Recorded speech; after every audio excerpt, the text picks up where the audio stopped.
Hello? That's so weird. I had it turned on and didn't notice that the meters weren't going.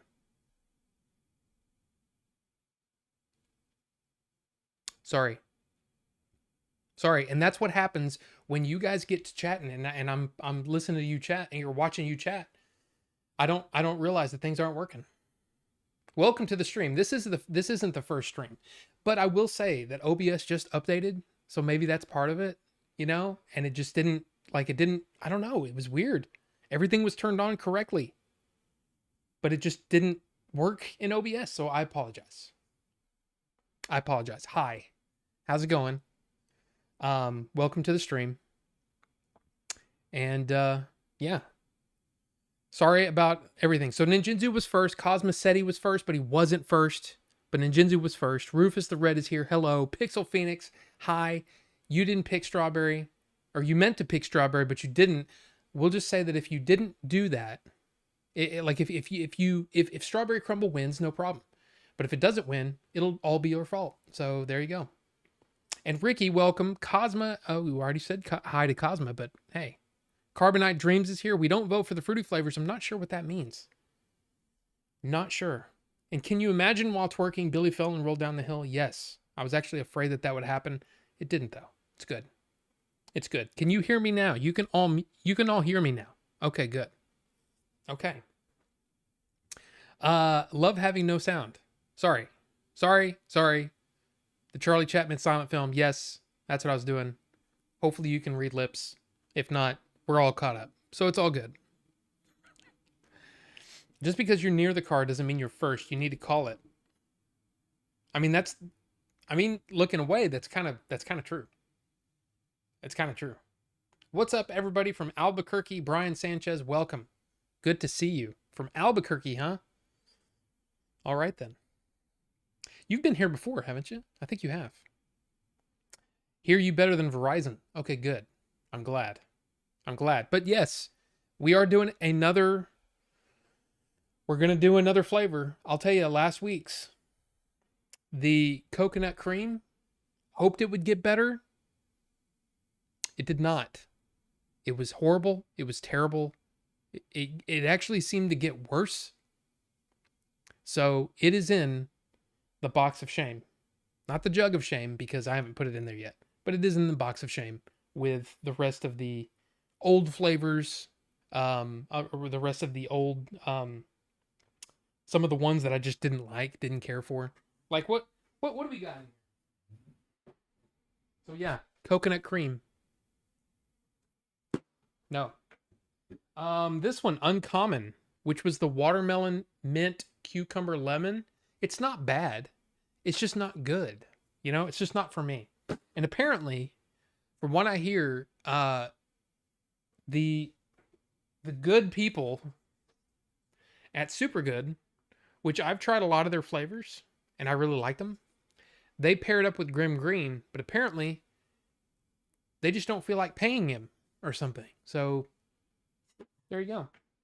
But here's another one, the Sweet Mango Raspberry Iced Tea. Yeah, again, not my favorite. It just wasn't good. What else we got in here that's see, a lot of these are old flavorings, as in, something like, well, that's it. Like this one, Yellow Cake. It may still be good, but they say that after 2 years, yeah, this was put in here on May 24th, 2020. So there's a good chance that this is not any good anymore. And it's not like it goes bad as in, it'll make you sick. It's more about the flavoring, it's not right. And it loses its potency, I guess. So that's why I have a lot of flavorings in here that I just never used. Like this one, I don't think I ever even opened. No, I opened it. I just barely used, I used just a little bit of it apparently and didn't like it. So, and then we've got stuff like,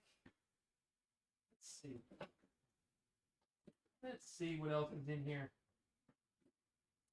Oh yeah, you remember this one? You guys picked this one a while back. Power Pebs, which is like supposed to be like Fruity Pebbles.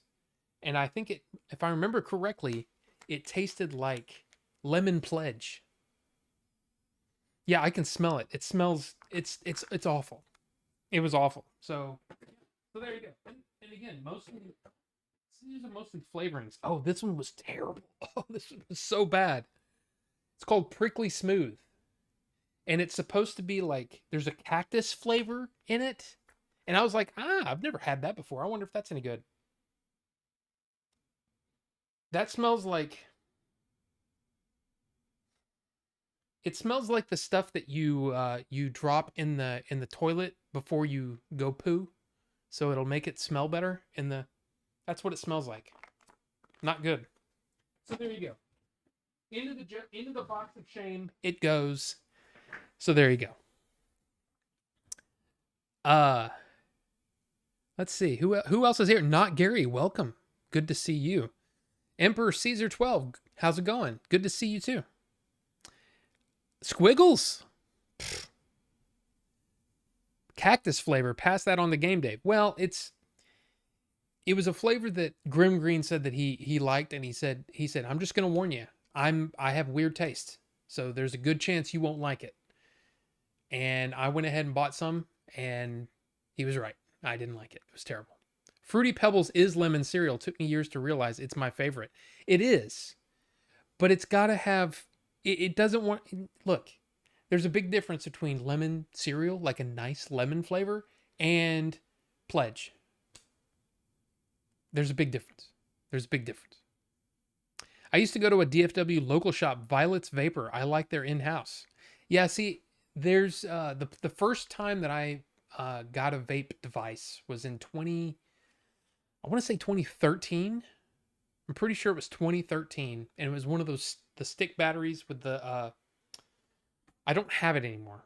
I got rid of it a long time ago, but it was the twist battery, so you can turn up the voltage on the bottom, and it had these really crappy tanks with the actual rope on the inside for wick instead of like this is cotton, right? This is cotton that I've cut into size and put into the coil.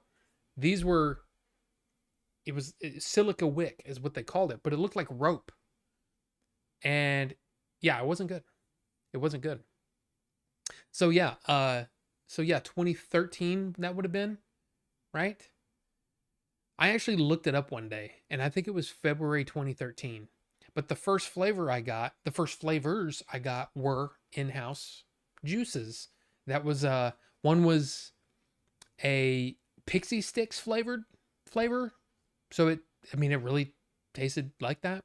And then another one that I tried off of the little bar, the flavor bar where you can try a bunch of stuff, and it was apple, grape, and watermelon, I think.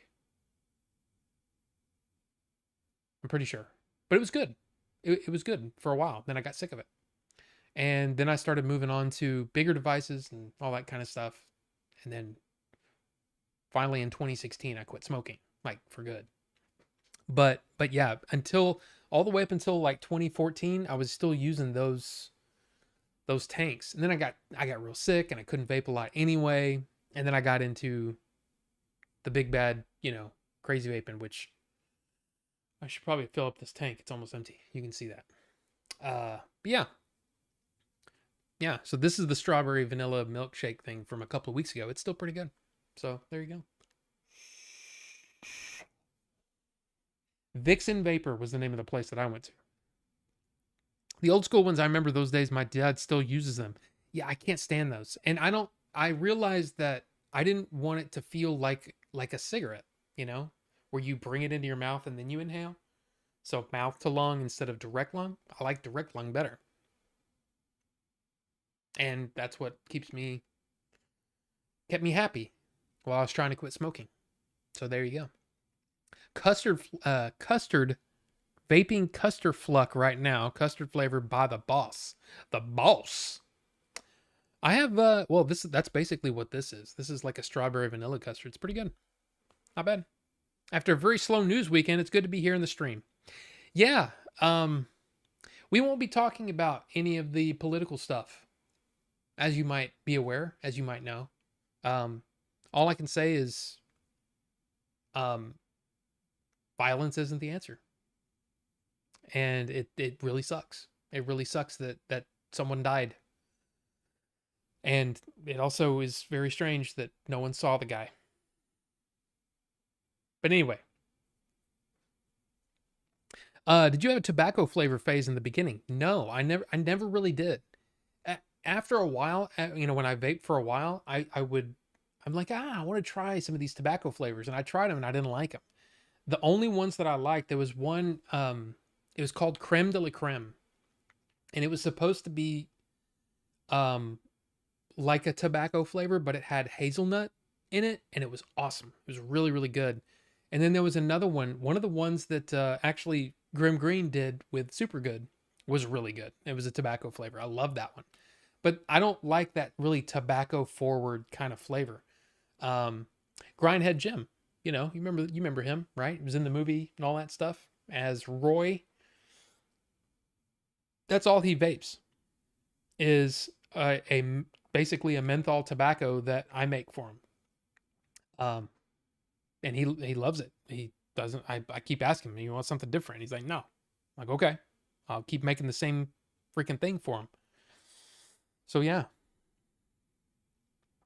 but yeah, it's a thing. It's a thing. I mean, and me, I gravitate toward I do like fruit flavors, but I also like dessert flavors. I like rich flavors.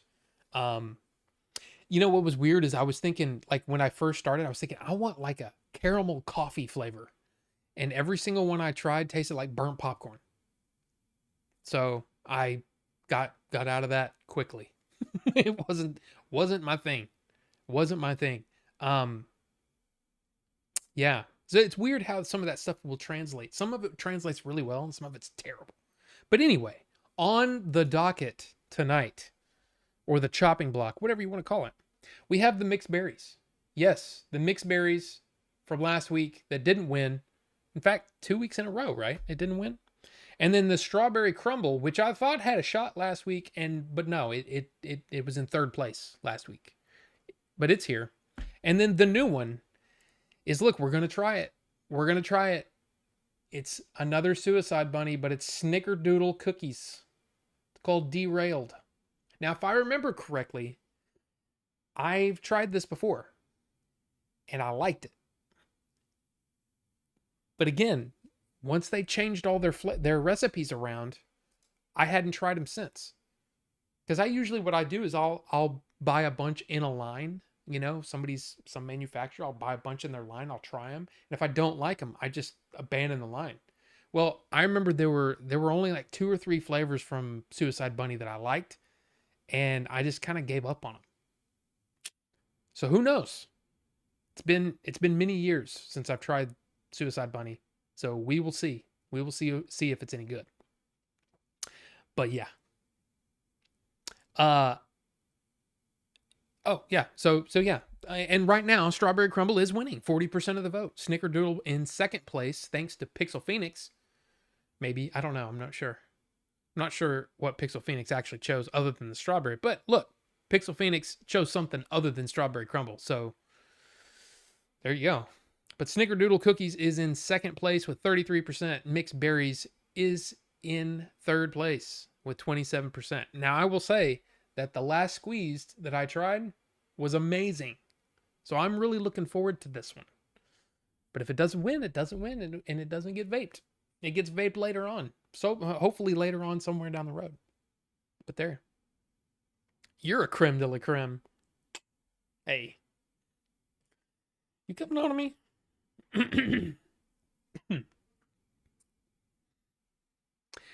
Yeah, and Filbert, welcome. Good to see you. Got your popcorn and everything. Good to see you. Uh Jim is my guy. I was at his house when I heard the big weekend news. Really? How's Jim doing? I haven't seen him in a bit.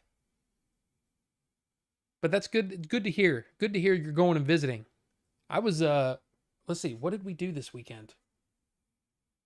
Uh I don't really remember. I watched a bunch of movies. I watched Lady Hawk for the first time. I think some of you guys might have met the seventh level. Seventh was one of those that he over and over, dude, you got to watch Lady Hawk. You got to watch Lady Hawk. You can't believe you haven't seen Lady Hawk. I watched it, and I'll say this: not bad, not bad, not the best movie, but even for that time, it felt immediately like it feels like it's one of those movies where because of whatever decision making was happening, they decided to put a modern soundtrack in what is clearly a Middle Ages kind of movie, and it doesn't work. It doesn't work. Ryu's Realists just subscribed. I just spit all over this place. Ryu's Realists. If you're here, welcome. If not, well then, okay. But I'm glad you're here. I'm glad you subbed. Thank you. Thank you for that. But yeah, yeah. It was fine except for the score. The score was bad. But I actually liked the movie. I thought it was pretty good. I thought Matthew Broderick was a little bit over the top, but it was actually kind of interesting. I can't remember the guy's name. Excuse me. I had to cough. For some reason, I had a frog in my throat or something. It wasn't a frog. What a stupid thing to say. Anyway, Matthew Broderick, and I don't know the actor's name, but he's the guy that played Professor Falcon in War Games. He plays the bad guy in Lady Hawk, which I thought was kind of cool. I was like, hey, it's Professor Falcon, you know? So that was kind of neat. But other than that, it was good. It was good. I'm glad I watched it. I bought it a while back when it was on sale on iTunes for $4.99. So there you go. Now, that's the thing. I mean, you want to talk about the news this week? The news this week is that there are so many freaking deals right now. So many freaking deals going on. I bought a laptop. I bought a ton of movies. I don't even, honestly, I can't remember how many movies are on the way.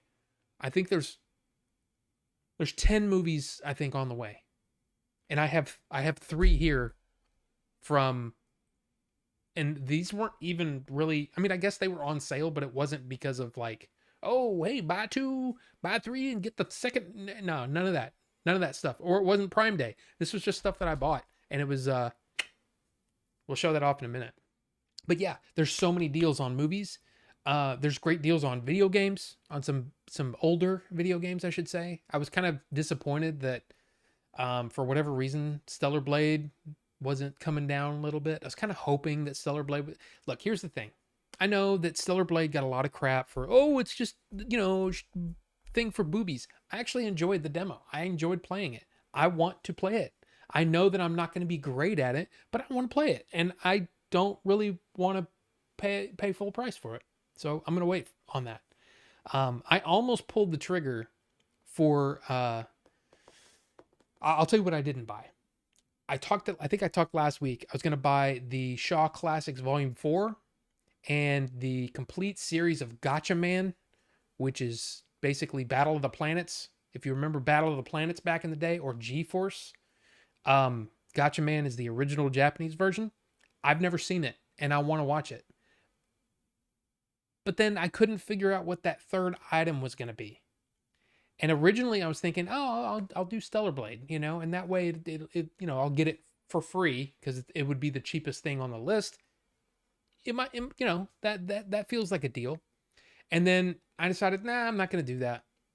So I bought some cheaper movies on the buy 2 and get the third free, And then I was like, let's do it. Let's do it. Let's do the whole thing because I want to get the Gatchaman. I want to get the Shaw Classics Volume 4. I want to get Stellar Blade. Let's do it. And for some reason, they took Stellar Blade out of the deal. So I don't know if there was enough people that used it as part of the deal. And so Amazon and Target, both of them, were kind of like, no, let's take that out of the deal now. Well, I was like, well, okay, well then you just lost a huge sale because you took the thing out of the deal that I wanted. But anyway, let's see. Menthol. Here's the thing. As far when it comes to flavors, I wanted something that was as far away from cigarettes as possible, because it's not like, I mean, a lot of people already say this, right? Where it's like, oh, you're just trading one vice for another. Okay. But one vice is a lot healthier than this other vice that I'm trading it for. So I'd say that's a pretty good deal. And what I wanted to do is differentiate myself enough to where I'd be like, I'd rather have the vanilla cookie flavor than the Satan's butthole flavor. You know, because honestly, tobacco on its own, it smells bad, it tastes bad, all that kind of stuff. And while you're smoking it, it's good, right? You're kind of like, oh man, this is great, right? But if you quit for a while and then you have another one and you have a cigarette and you're like, this is terrible, this is awful. So for me, I just wanted to differentiate, completely separate myself from tobacco flavors. And that was my thinking, is that I would be more successful at completely transitioning over to vaping if I didn't. It's kind of like, it's kind of like this. If you're trying to quit drinking, right? Maybe you're really into beer, but then all you drink are like O'Douls.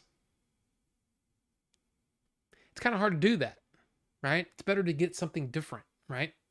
That was my thinking. But anyway, uh, all right. Let me get caught up again. Okay. What was the absolute worst flavor you ever tried? It may be that freaking cactus. That may be the worst one. And yeah, the heat sucks. And Shozama, welcome. Yeah. Excuse me. Um, but yeah, probably that cactus one. It was bad. It was really bad. I don't know, man. That coconut was really pretty bad too, but in a different way. I've had a bunch of bad ones, and most of the time it's just they're just like that coconut cream tastes unfinished, like they forgot a flavoring or something. It just didn't taste good. It was just nasty. So never give up on my Rob man. Well, I appreciate that, Filbert. About how many milliliters do you vape a day? You know, that's really tough because I have no idea. And it depends on the day.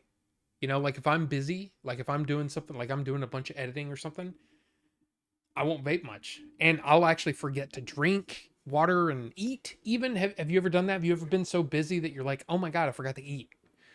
That's kind of how it is with vaping for me. The weird thing is, when I don't have it and I'm bored, it's like I really want to vape. But if I'm busy, I don't even think about it.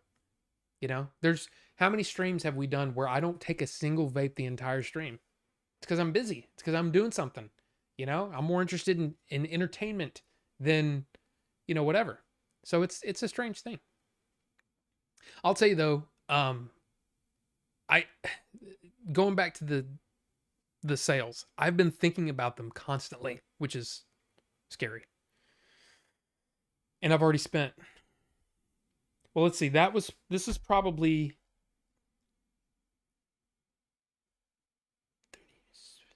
70, 80. There's about $80 here, and then probably 100 and, wait a minute. There's more than that. It's a lot. It's a lot. I probably shouldn't be spending this much on movies right now. But I did.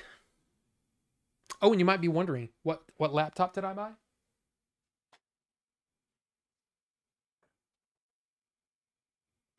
I bought the MacBook Air. It's on sale.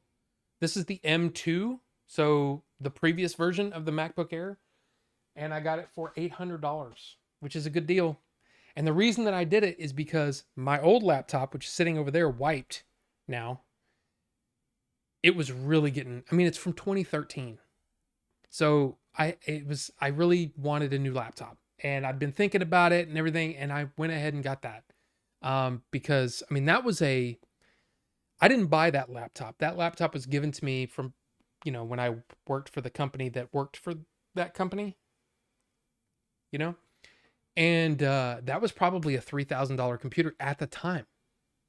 But a 2013 laptop, dude, it's It's so bad. And there were keys that didn't work. The down arrow didn't work, and the space bar would only work in certain places.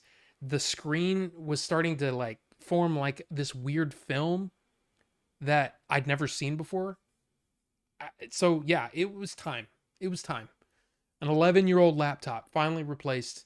Now this is the thing. That is the absolute bottom of the line when it comes to laptops, but it's perfect for writing, you know? So when I'm doing my writing, I can do it on there and I can do it anywhere, which is great. So I'm very happy about that. We'll show off the other stuff here in a minute. One time I mixed cherry and menthol in the beginning and made the forbidden Robitussin juice. Many cherries are like that. In fact, there's what was the one?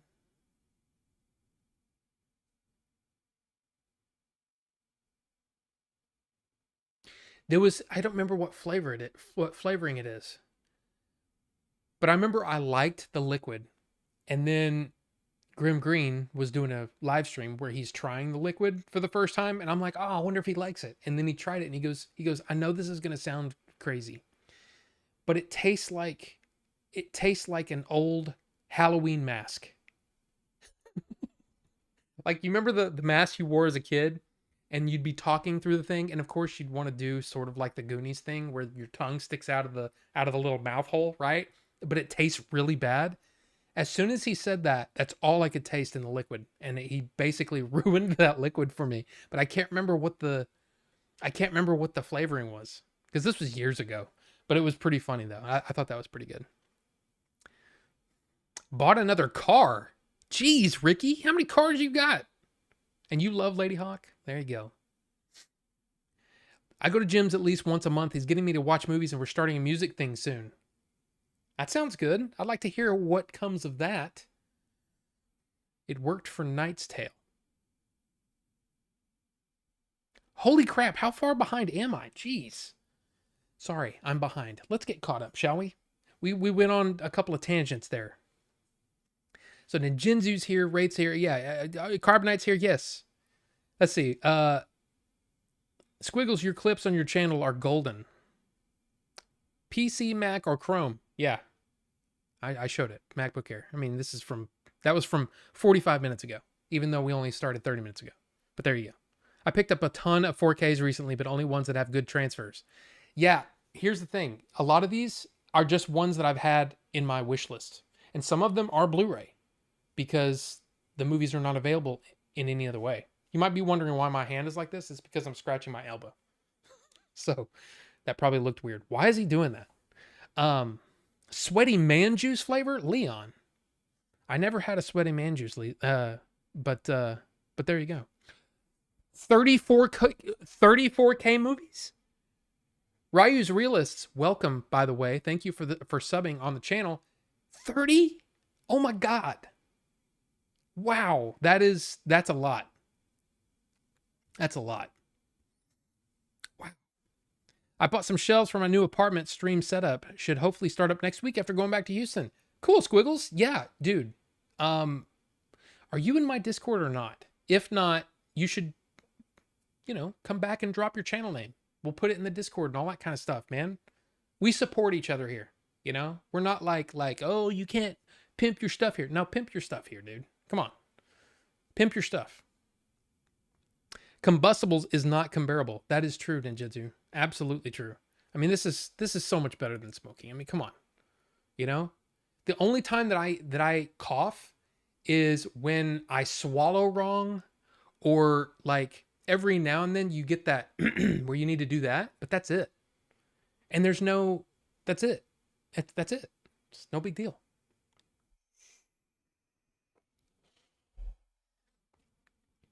Smoke is still heavier than vape juice. Yeah.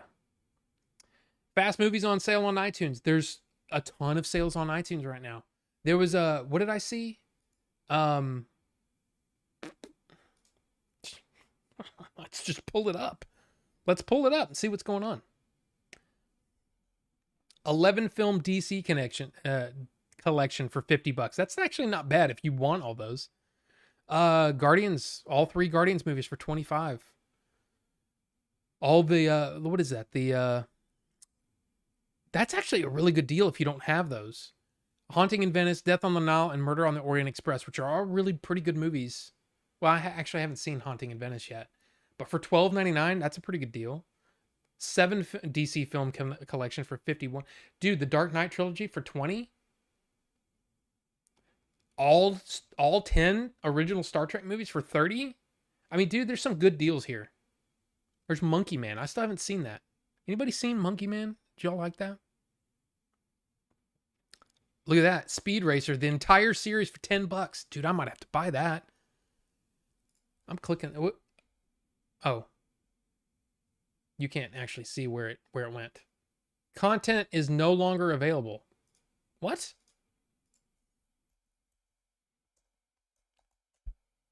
Speed Racer TV show. The whole season is $10. Or the whole, wait, is it, how many episodes are there? Yeah, because that's the whole series. 52 episodes for $10. That's a good deal. All the Batman movies for 20. I mean, look, man, there's good deals. There's good deals to be had over there on the and again, if you have Movies Anywhere, which if you don't know what Movies Anywhere is, look into it. It's kind of awesome. For digital storefronts, it links them together. So if you have Amazon and say Google and iTunes and all these, if you link them together, the movies that are available to do that, they will be viewable on any of those services. So like I think I have Amazon, Apple, and Vudu all on the Movies Anywhere. And so when I go over to Vudu, there's all my iTunes movies there. And sometimes the Vudu one will give me 4K when the Apple doesn't, or vice versa. Excuse me, I was just attacked by a burp. Yeah, so pretty cool. And yeah, man, this Mac is so freaking thin. It's really, really nice. Yeah. That's the only problem. Only 2 USB-C ports and a headphone jack. That's it. But again, when you're using it just for, basically a couple of things, it's pretty good. And you might be like, why would you spend so much money on something that dude, trust me, it was so much nicer writing on that laptop wherever I wanted to go than having to just sit right here and write. It's so much better. I can get, lounge in my chair and write. I can go outside and write if I want. I mean, not right now because it's 178 degrees outside, but other than that, it's pretty awesome. So there you go. Derek J925, hello. Have I seen the movie Cronus? It's foreign and not bad. I'm not sure I know what that is. Cronus. Movie? That's just the god, Cronus. 1993. Is it Kronos? I guess it's Kronos. Is that Ron Perlman? Oh no, Guillermo del Toro. Okay. That looks like Ron Perlman. Oh, I guess I should do that so you can see what I'm doing. Is this it? Yeah, Ron Perlman. Okay. Why is that guy licking blood off the floor? That's kind of gross. Not sanitary at all. It's streaming on Max right now. There you go.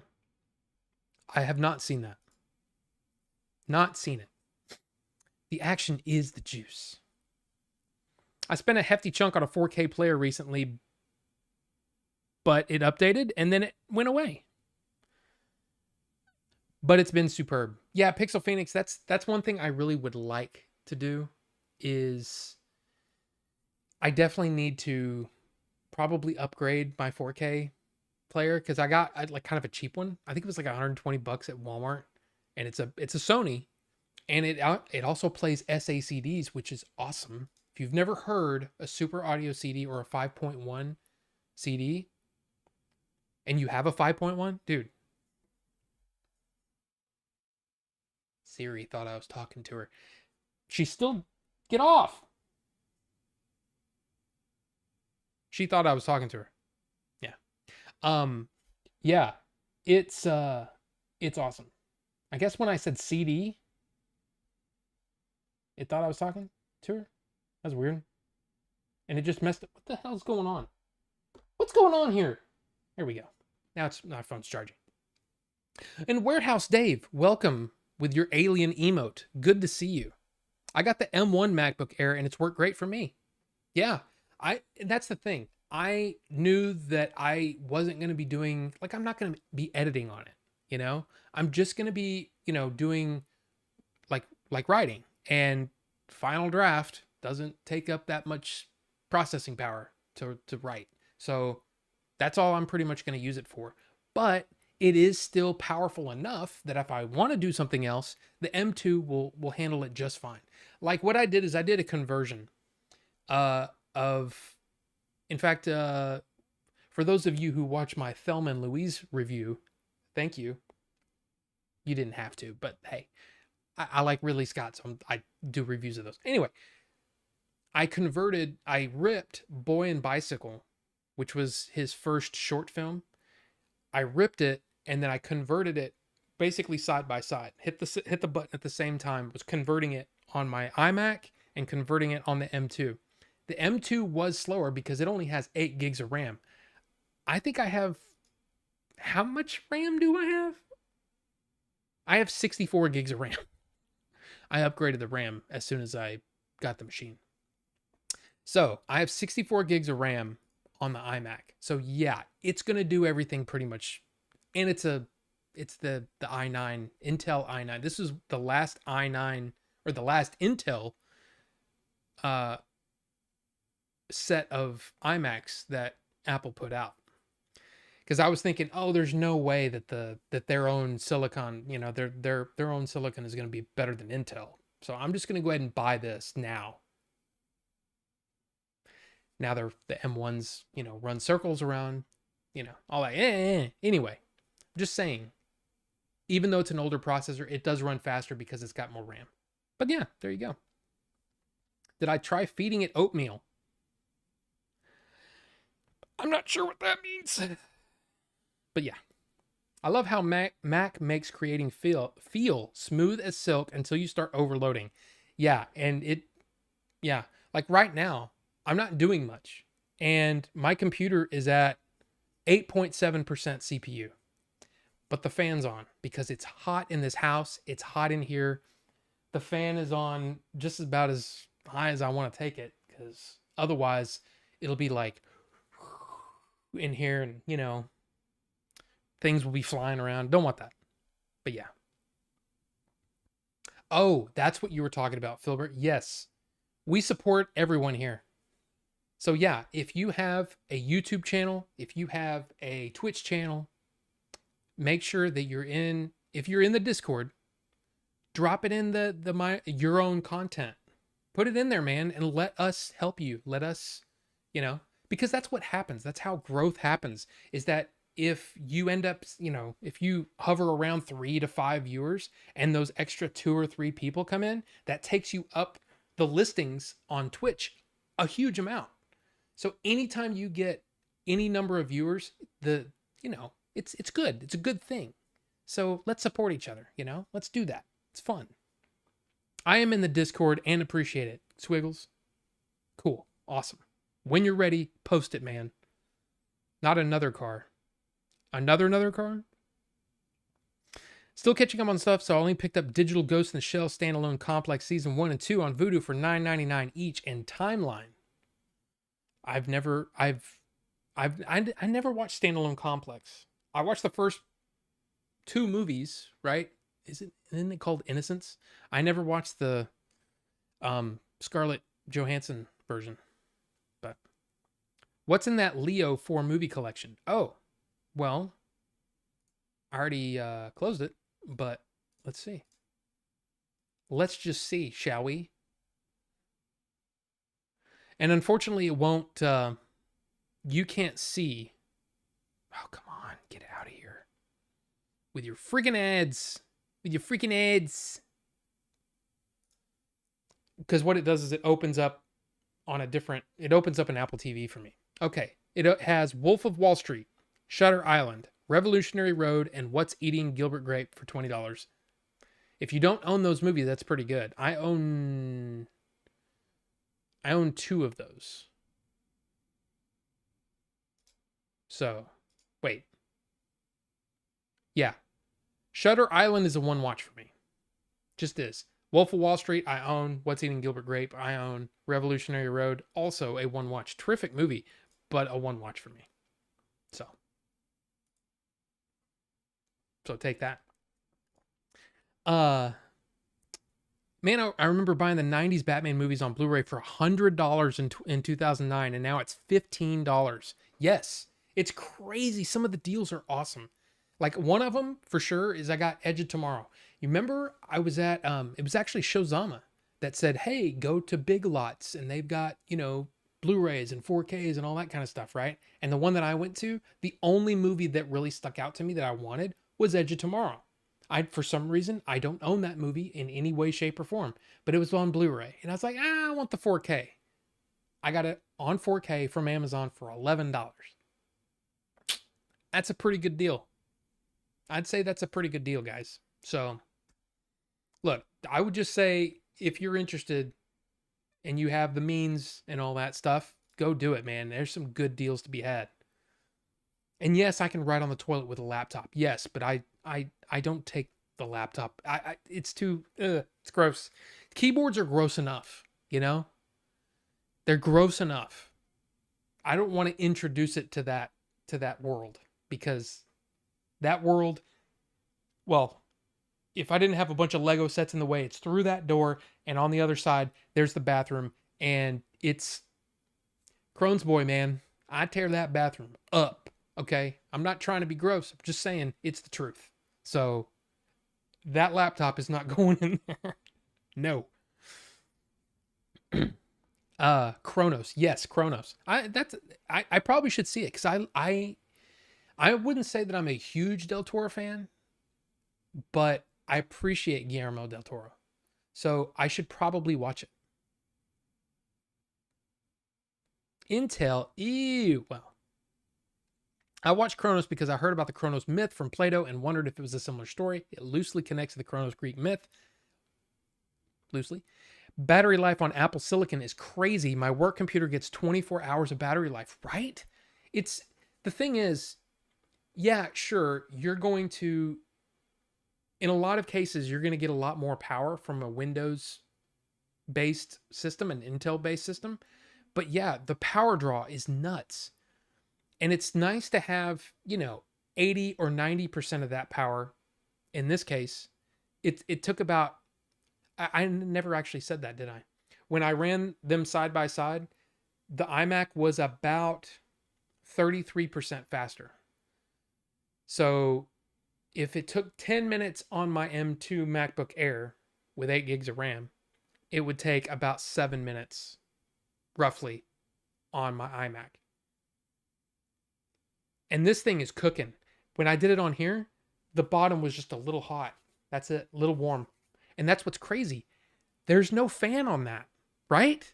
There's no fan in this laptop because it's so freaking efficient. I hope and pray. I don't think it's going to happen, but I want Apple to lease or to license out their silicon chips for handhelds. I mean, how awesome would it be? I mean, all of these, the ROG Ally and all the Steam Deck, all of those, right? If you had a more powerful chip that was more efficient, think about the battery life, think about all those things. It would be awesome. Or would Apple ever consider coming out with an actual handheld? I don't think so.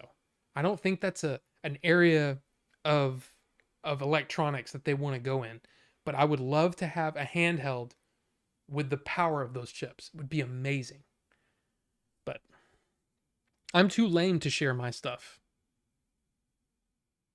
I'll sub to somebody if they do videos or stream. There you go. Standalone Complex is great. Yeah, I just never watched it. Never got around to it. I like the series better than the movies. Okay. Critters 3, What's Eating Gilbert Grape, Romeo and Juliet, Titanic, all the Leo classics. Critters 3, it's crazy that he was in Critters. But yeah, Gilbert Grape is a good one. I mean, Gilbert Grape, I gotta say, everybody was like, "Oh, Leo, he's just a heartthrob and he's a nothing, whatever." Dude, after seeing that movie, I was convinced. I was like, we are seeing this is a star, and he was, and he is, he still is. But I want more. I want more from Leo. He's too good to be in so few movies. You know, Missing the Beach. I saw Gilbert Grape in school. I hated it. And the Mockingbird movie. Mockingbird. What's Mockingbird? Ace. Tom Ace. No, I have to do that. I'm sorry. I'm sorry. I love Ace Ventura. I almost said Dumb and Dumber, but that's Ace Ventura when he does that. Ace, how's it going, man? How's it going? I have never seen Kronos, but I do enjoy Guillermo del Toro. Yeah, that's the best part, man. Is when you find those directors or actors that you really really like, and you start going through their filmography, and you go, wow, they've been a genius forever. Or you see somebody uh Denis Villeneuve, right? If you like the Dune movies, I know some people in the chat don't like Dune, but you might be like, hey, let's watch his earlier movies, and some of those movies are insane. Sicario, Prisoners, amazing, and they're not even close to Dune, which is kind of cool. So I like doing that. I like going through a director's filmography, which is part of the reason why I'm doing Ridley Scott right now. And unfortunately, I think about this all the time, is that I probably won't finish it by the time he dies, which is kind of a bummer. I need to get going on the Ridley Scott review-a-thon. But yeah. Bonobo Juice. Welcome, sir. Little known fact, sit on the toy with a laptop. The fumes go up through the legs and into the laptop, supercharging processing speeds by up to 20%. No. Hell no. You know what's funny, though? I was really confused by this laptop, because I was like, where the hell are the speakers? The speakers apparently are here. Let me just show you. Because you open this up and you're like, I don't get it. Where are the speakers? Right? They're in here. They're in the hinge, along with, I guess, the only bit of cooling that the thing needs. It's pretty awesome. And it sounds like, I was crazy impressed at the quality of the sound that comes from this thing. So yeah. Apple can't handle making a great APU. AMD has that covered. I don't know, man. I think they could probably do it. But, it's probably not a market that they're not ready to go after that. And, of course, they're trying to make their iPhones, basic gaming machine, gaming consoles now. It feels like that's where they're trying to head. And in that case, you could just buy a backbone, right? Or whatever, those kind of things where you put your phone in and you just, and then it folds it up. It's like destroyed. Yeah. I don't know what I'm saying. But Bonobo Juice, that was pretty gross. It's funny, though. Methane powered laptops. Blade 2, Hellboy 1 and 2, Hobbit 1 through 3. Well, I mean, he started working on those. He didn't actually work on them. And Pinocchio. I didn't see Pinocchio yet either. I've seen all those other ones, though. And what's the shape in the water? Shape of water? Whatever that movie is. I haven't seen that one. But yeah. Del Toro wrote them. Well, he started to work on them. He didn't actually make those movies. He was in pre-production on The Hobbit when he quit. When they moved on. Basically saying, wait a minute, you want to take this really thin... So this book, and here's the Lord of the Rings. You want to make this movie, this book, this story into 3? That doesn't make sense.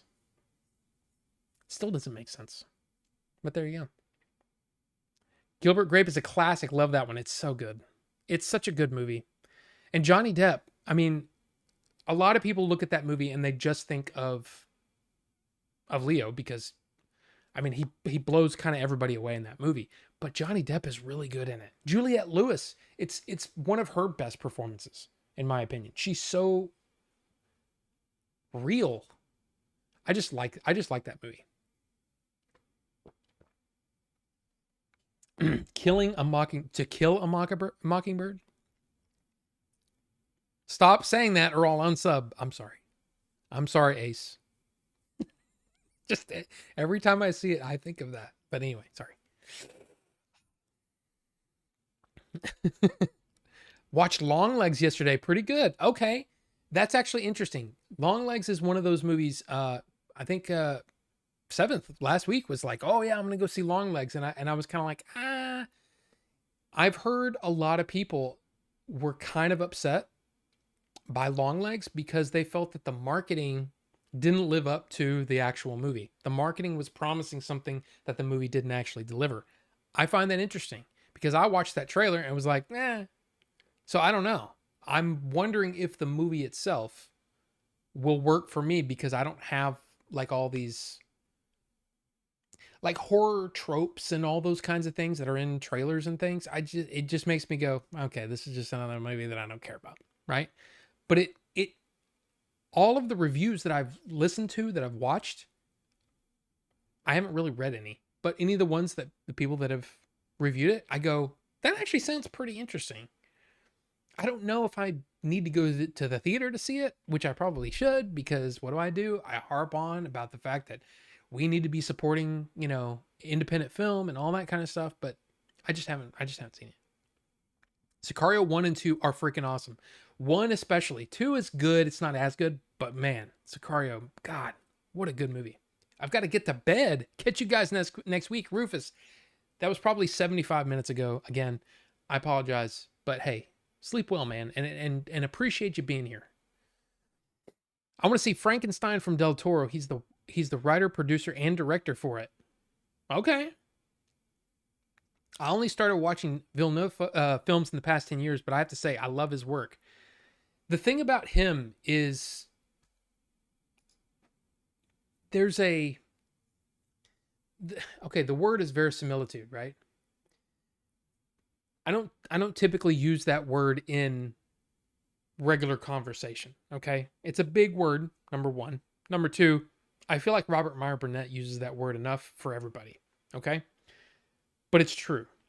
His movies feel authentic. There's an authenticity to everything he does. Whether you like Dune or not, whether you like Prisoners or not, whether you like Sicario or not, right? There's an authenticity.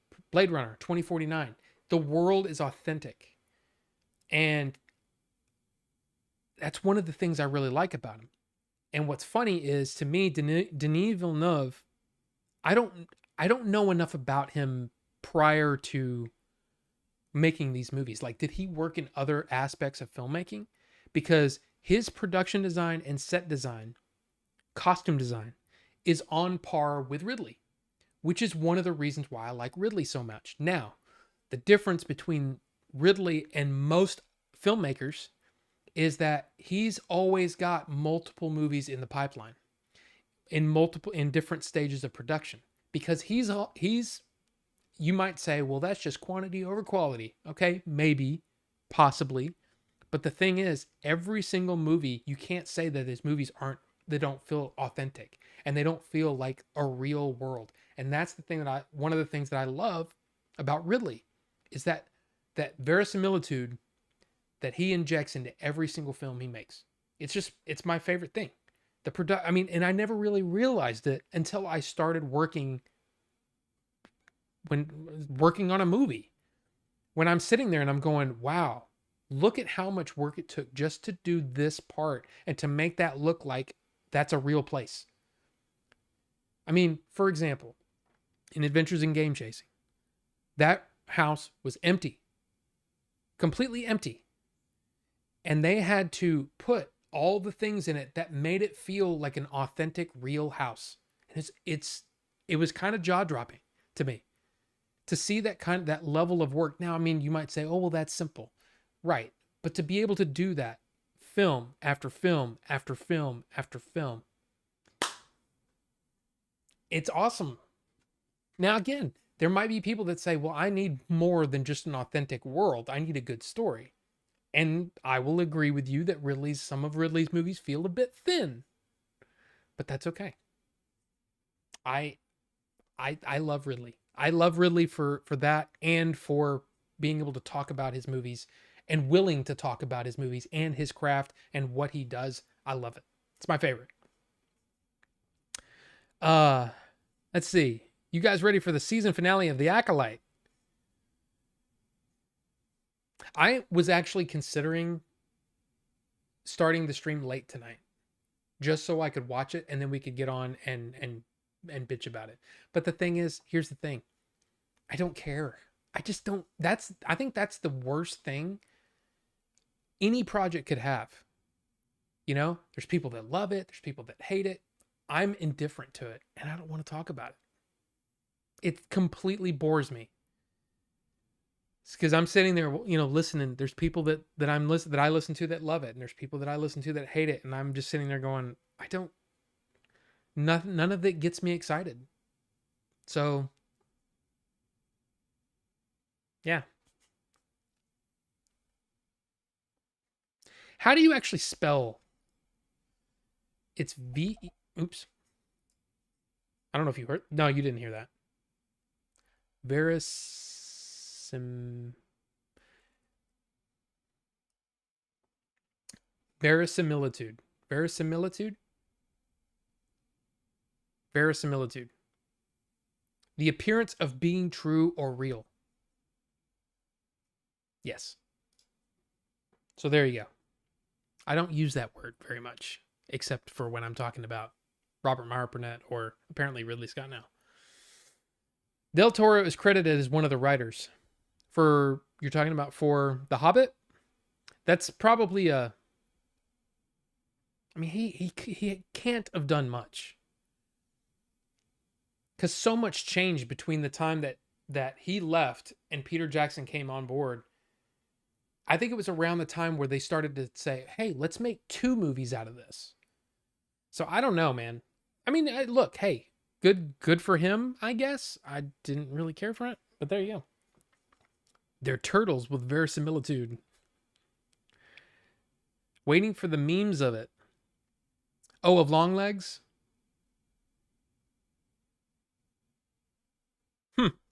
Or The Acolyte. Oh, he's talking about The Acolyte. Yeah. But see, that's the thing. I feel like if you really, like, if you're one of those people like me where you're just like, I just don't care, then don't talk about it. You know? Especially don't make memes about it and have it trending on Twitter. Or, you know, making YouTube videos day after day about it. Anyway, Denis is just hitting so many home runs lately. Yes. Yeah, man. Why don't you marry Ridley? Well, number one, he's too old for me. Number 2, I'm already married. Number 3, to a woman. So there you go. Very similar to, yeah, exactly. Right. Worst Star Wars show so far? It's, I don't know. I don't know if it's the worst, but it's pretty bad. And I am a Ridley stan. Yes, I am. Hello, everyone. Matt Walls, welcome. Good to see you. Good to see you. And hey, let's look at this. Look at this. Snickerdoodle Cookies is number 1 right now with 41% of the vote. 41%. In second place, Strawberry Crumble with 36%. And in third place, Mixed Berries by Squeezed. I don't know. See, here's the thing though, Pixel. I mean, even if like, say you voted for Snickerdoodle. Say you voted for Snickerdoodle. Then you mind of a thing with him. If you voted for Snickerdoodle, oh my god, still can't. Snickerdoodle, and didn't vote for Strawberry Crumble, I still don't think it would be enough. I think Snickerdoodle, Mom. I think Snicker Cumberbatch would definitely be winning. I think so. I don't know for sure. But hey, while we're still waiting a little bit for the votes to come in, let's wait for but see, here's the thing, Derek. Here's the thing. Remember last week, Coconut Cream won by Suicide Bunny, and it's already in the box of shame. It was terrible. It was bad when I first tried it. I gave it a couple of days, vaped on it a couple of times. Still bad. Still bad. So who knows? This one might be bad too. I don't think so. I hope not. But we'll see. I knew Snickerdoodle would be good just by seeing the cover. I mean, if you're voting for best cover, I mean, that's not bad. I actually really like. I think it looks. It's cool. It's cool looking. I like it. But okay, so a couple of things that I picked up again before all of these sales. First thing is something that I found at Walmart, and it's a movie that I've been wanting to see it's been on my list for a long time. So now it's graduated from want to see to on the actual watch list. The watch list is insane, but it is Tony Scott's Revenge. And you might be going, what? Look, read this on the back. You see that? Quentin Tarantino, I consider Revenge to be Tony Scott's masterpiece. When Tony directed my first script, True Romance, I'd tell everyone proudly, the man who made Revenge is making my movie. How does that not? I mean, seriously, it made me want to see it. I like Kevin Costner. Anthony Quinn's awesome. And Madeline Stowe's pretty good. I haven't seen this. It could be terrible. But what's cool about it is that it's DVD, or it's a Blu-ray. There's a commentary with the director. There's the featurette called Obsession, the sex and violence of revenge. And the theatrical trailer, which really, I mean, yeah, that's okay. But anyway, unrated director's cut. You see that? Unrated director's cut. So here you go. I got Revenge, finally. The next movie is a movie that's been on my list for a while, and I kept taking it out and putting it back in, taking it out and putting it back in because it kept going out of stock. It kept going out of stock, and it just wasn't quite low enough to me. I finally just said, screw it. I pulled the trigger. This is the reprint steelbook of Lawrence of Arabia. Now, I know there's going to be people that say, really? Lawrence of Arabia? This movie's amazing. If you haven't seen this movie, you need to. It is a beautifully shot movie. It is long. Let's see. How long is it? Does it say?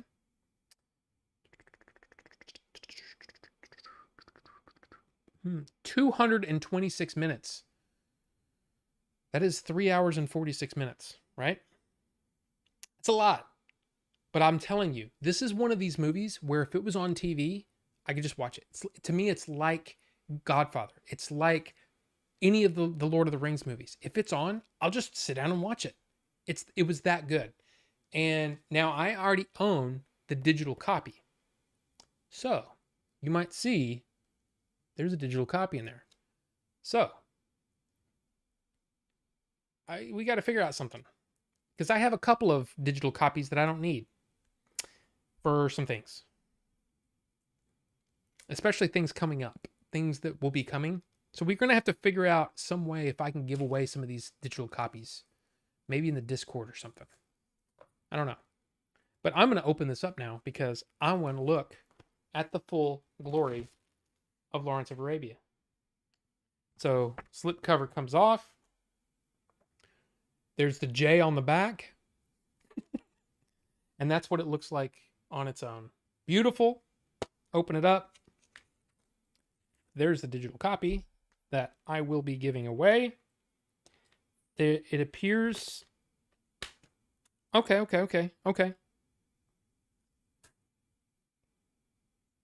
That's a strange way to do this. A strange way to place these discs in here. Let me show you.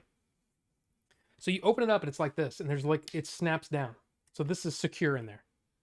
Feature, Blu-ray. Special features, Blu-ray. And then on the back is feature disc 1 and disc 2. So it is on 2 4K discs. I'm extremely excited. I'm extremely excited not only to watch this again, but to have it on 4K Blu-ray. And from what I've heard, this is one of the best. This is like seriously a highly what do you call it? Well reviewed 4K release. And then finally, now again, I have many movies on the way, and they won't get here till at least Thursday.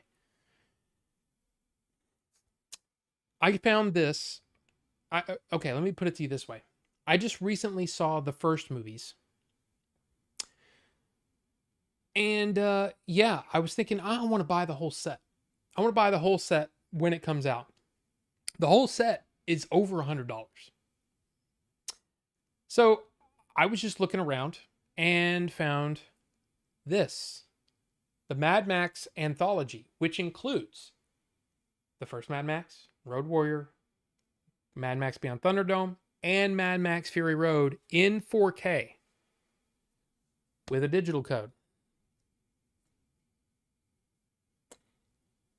This was $38. And it's $38 still on Walmart. If you're interested in the first 4 Mad Max films, of course, Furiosa has not come out yet on disc, but if you're interested, it's on sale $38.76 or something on Walmart and Amazon. That's a good deal. That's a really, really good deal. But I like how thin this package is too. It's only in one little case. $38. Are you serious? That's a lot? That is not a lot for 4 movies in 4K. At least in my opinion. I like it. And of course, I will be buying Furiosa when it is released. So, same thing, pretty much. Open it up. Oh my God. Hamburgers. Wait a minute. What?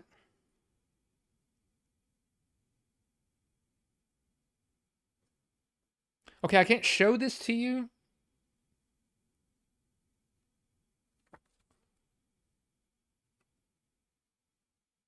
I don't understand.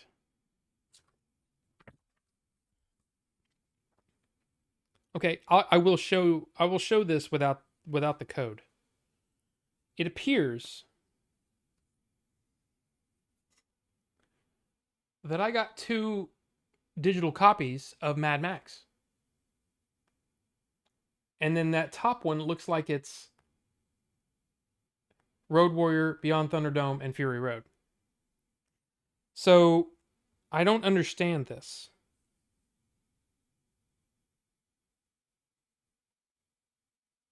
Okay, wait. Digital code redemption requires prior acceptance of license terms and conditions, blah, blah, blah, blah, blah.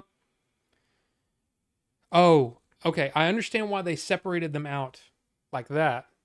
Because for whatever reason, the first movie is not available through Movies Anywhere. Those 3 are. So, I just don't understand why I got 2 copies of Mad Max. Well, I guess that'll add this to the list of digital copies that I will be giving away.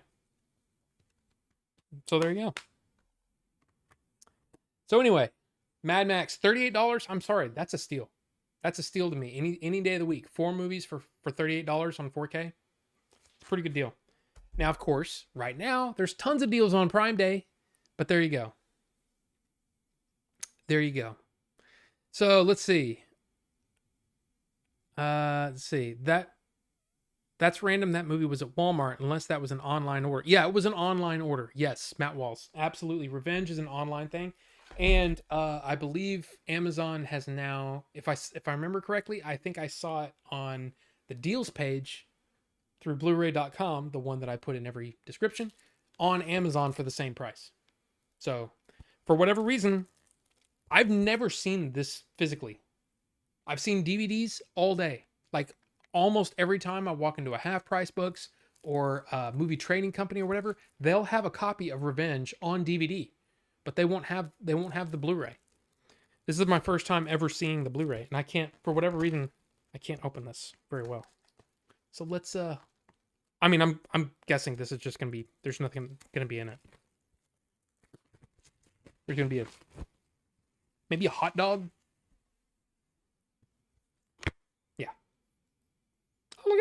Okay, nice touch. So the back cover actually has artwork. Interesting. Experience more with blue. Didn't expect that, actually. So there you go. And that's it. And like I said, this is just the first 3 of many that are coming. I kind of went nuts. And honestly, what you really have to think about is, so Rob just bought a bunch of movies and a laptop. That means it was his wife's idea. You have to realize that. It was my wife's idea. Cuz we were looking at when the M1s were on sale at $7.99, she said, "You need to go ahead and get one because that laptop sucks." I said, "Okay." And when I went, they were sold out. So she said, "Well, next time they go on sale, we need to do that." And she said, "Okay, this is actually really good because there's something that I want to buy too." I'm like, "Okay." That's the way it goes.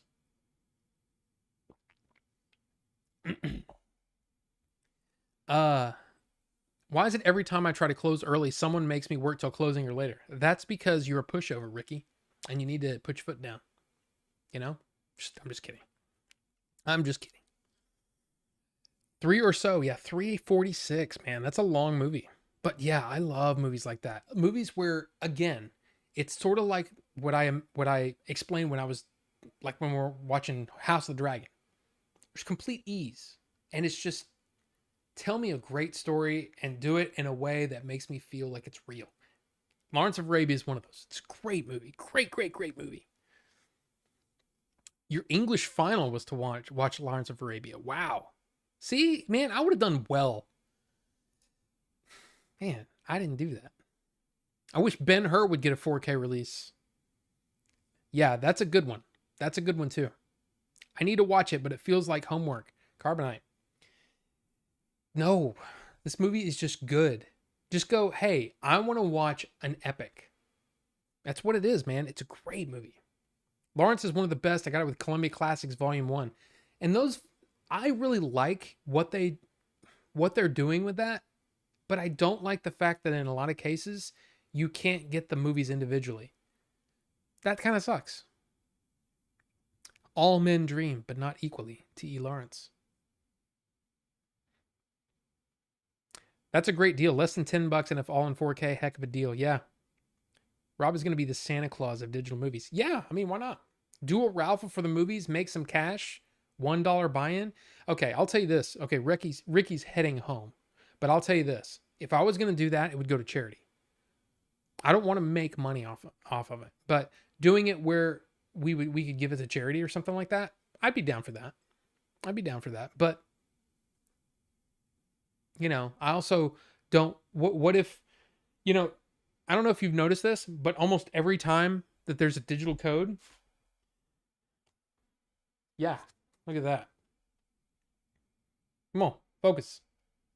Redeemed by December 31st, 2023. What if they're expired? I've never had one expire. In fact, I've had some where it said, "Oh, this expired in 2017," and it still allows me to do it. But what if it doesn't? And then somebody's paid money to have no. I'll just give them away. I'll give them away with the what do you call it? I don't know. We'll figure something out. I discovered years ago there are a lot of amazing Asian epics too. A few favorites are Admiral Roaring Currents and Red Cliff Part 1 and 2. Red Cliff is on my watch list. That's Kurosawa, is it not? Or am I thinking, no, I'm thinking of Red Beard. Red Beard is on Red Cliff.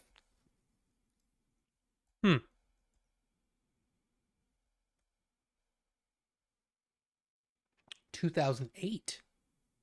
Okay. Oh yeah, Tony Lung. Yeah. I've seen these covers, but I have not seen the movie. Okay. Movies to review. Red Cliff. And wait. Admiral Roaring Currents. I've never heard of that one for sure. And those are Filbert. Here's the thing. I have no idea when I'll get to these, but I put them on the list so that if I do watch it and I go, ooh, I want to talk about it, then I can at least say, hey, so and so said this in the chat, and you know what I mean. Free digital code when you purchase a shirt is an idea. Yeah, I don't like that either because there's still a value put to it, and these are literally extras for me, you know. So I don't want to do I don't want to do it where you have to buy a shirt or anything like that. I'm very like here's the thing. I mean, you guys know this, but this is not a moneymaker really for me. Okay, the fact that I get $100 here and there, okay, great. And I'm talking about over a period of like 3 months. I think I made like $200 last year. Okay, it doesn't matter to me because I know that you have to, in order to really make money on YouTube, it has to scale a huge amount that I probably won't ever reach. You know, if I ever make it to say 10,000 subs, I'd be shocked. I'm actually shocked that we're at 3,000 right now. 3,160, 80, whatever we're at right now. I'm shocked that there's that many people that sub to this channel. But yeah, it would take a while. And so I'm not concerned about making money right now with YouTube. It's just not, it's not on my agenda. And I definitely don't want to have to, in order to buy, in order to, get a digital code, screw that. We'll do a little, we'll figure something out. So I've apparently at least 2 digital codes here, and then no telling what's coming in, because a lot of the stuff that's coming in are well, some of them are movies I haven't seen, but some of them they won't have digital codes at all, and some of them are movies that I'm just really upgrading, upgrading my. I say that, but I don't know about that. Right off the top of my head, I can only think of one that I've owned before. Anyway, we'll figure it out. And you won't have to pay anything to enter the contest if you want it. You might say, I don't want Lawrence of Arabia. That movie's long. Okay. It is great, but got to check out international version. It's 2 parts, like 5 hours turtle. Oh, turtle? I think you said total, not turtle. But there you go. Admiral Roaring Currents is really good because it's based on a real battle and event and stays pretty accurate much of Lawrence. Okay. I'm good with digital codes contest, or just can DM to me. Well, sure. Yes, Shozama. But again, I want to give people the opportunity to, because technically isn't the thing, you're not supposed to give them away or whatever. But I mean, I've seen Wario do it, and he's got a lot more followers than I do. So there we go. Let's check in. Okay, you know what? I'm just going to end it. I don't think we're going to get that many more votes. So I'm going to end it. The poll is over. And the new kid on the block this week, Snickerdoodle cookies, beat out mixed berries and strawberry crumble. So there you go. Don't worry, Pixel. Don't worry. We'll get to that strawberry. Strawberry crumble's got to win. It's got to win. It's got to win sometime. So let's do a little shake. Can you actually hear that? Okay. And then, okay, come on. Smell test.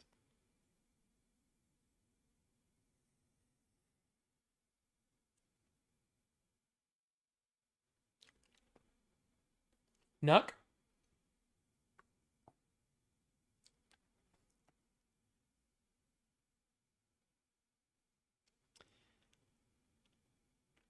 Uh-oh. Okay. There's a little bit of okay. Okay. So like the coconut cream last week. There was the coconut flavor, and then there's this other underlying kind of weird flavor. This has that.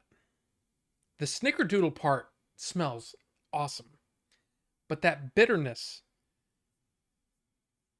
I don't know, man. I don't know. So,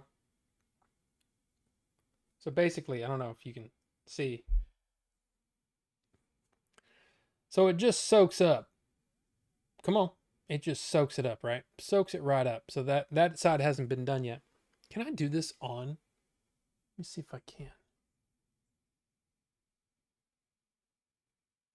Yeah, you can kind here. This is hard to do. I can't, dude. I can't even freaking see it. Okay, let's not do that. I don't want. I don't want this flavor all over my freaking keyboard. You know what I mean?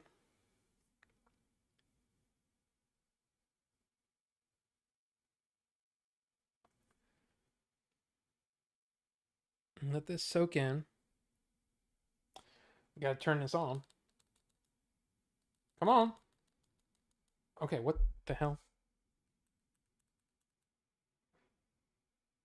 All right, we're only at 39 watts because I actually rebuilt this one. So these are brand new coils. It needs a lot more wattage. A lot more wattage. So let's come down and bring this up to, let's say, 75. 75 watts. Let's see.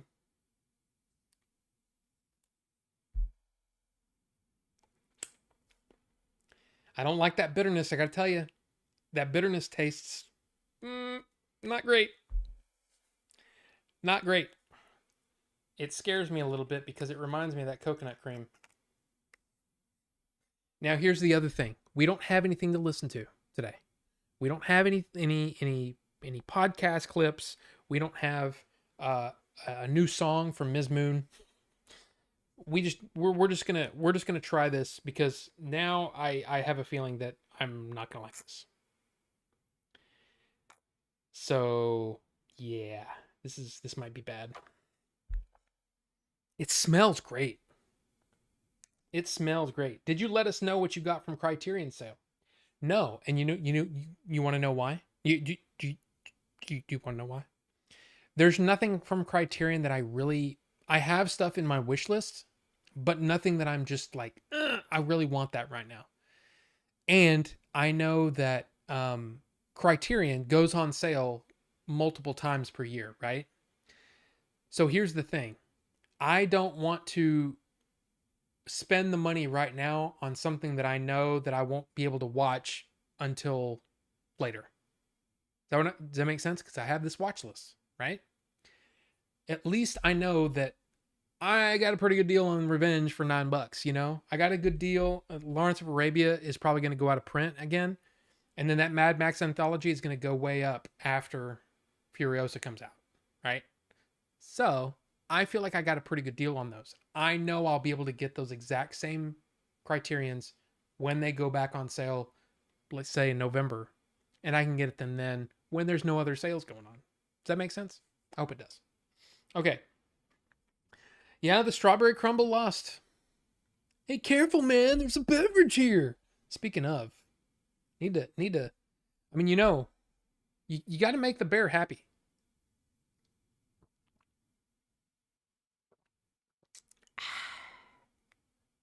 Iced tea. Cold tea, I should say, because it's not really, there's no ice in it. But there you go. Criterion releases Perfect Days today. Was thinking of picking that one up. Perfect Days. Oh, yes. Yeah. I actually really want to see that. I really want to see that. But again, all those Criterion discs will be exactly the same price in November. So for me personally, because I have so many great Criterion discs that I still haven't watched, I figured why not just wait until the next one or even the next one after that, because My watch list is huge and seriously, it's ridiculous. So if I'm not going to watch the movie for another 6 months to a year, what's the point in buying it now? Especially when I can get these deals today. Does that make sense? BC, welcome. Good to see you, man. Good to see you. Summer and winter, every 6 months, they do their 50% off, right? 50% off. Where it's like, even when it goes back up to regular price, it's still not at their list price. And then they go, oh, look, we're doing 50% off. Yeah, the list price that you never put it at, which is kind of annoying about Criterion. But that's just all you got to know. If you're going to buy a DVD from Criterion on the sale, it's going to be $14.99. If you're going to buy a Blu-ray on the sale, it's going to be $19.99. If you're going to buy a 4K on the sale, it's going to be $24.99. And that's the sale price. That's the lowest those things will go. And it goes up from there, of course, when you have multi-disc sets. That's just the way it is. I know the prices. I know I have the movies in my watch list or my wish list on Amazon, and I just I'll scroll past them and go, "Yep, I'm going to get those sometime." Just not right now.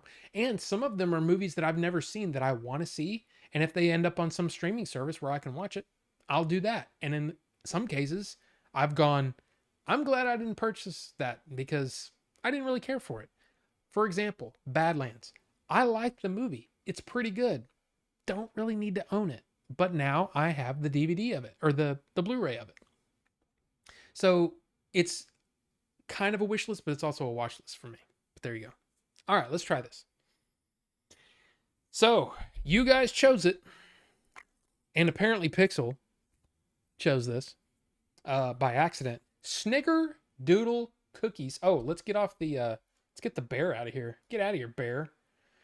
Yeah. Kind of a cute girl on the front. A fake girl, but cute anyway. Let's give it a shot. Snickerdoodle.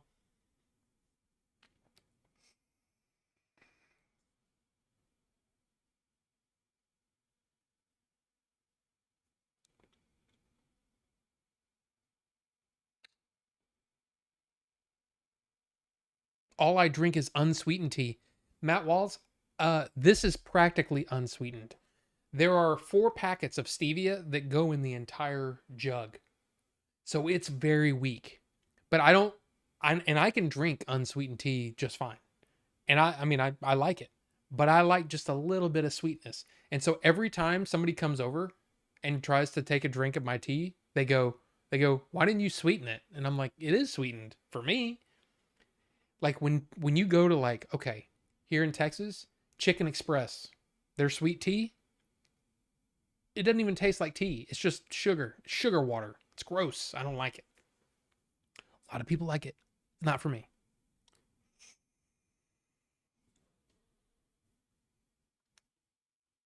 Okay, here's the deal. And I don't have to vape a lot of this to know exactly what's going on because this is what I tasted off the Nuck. Okay? It's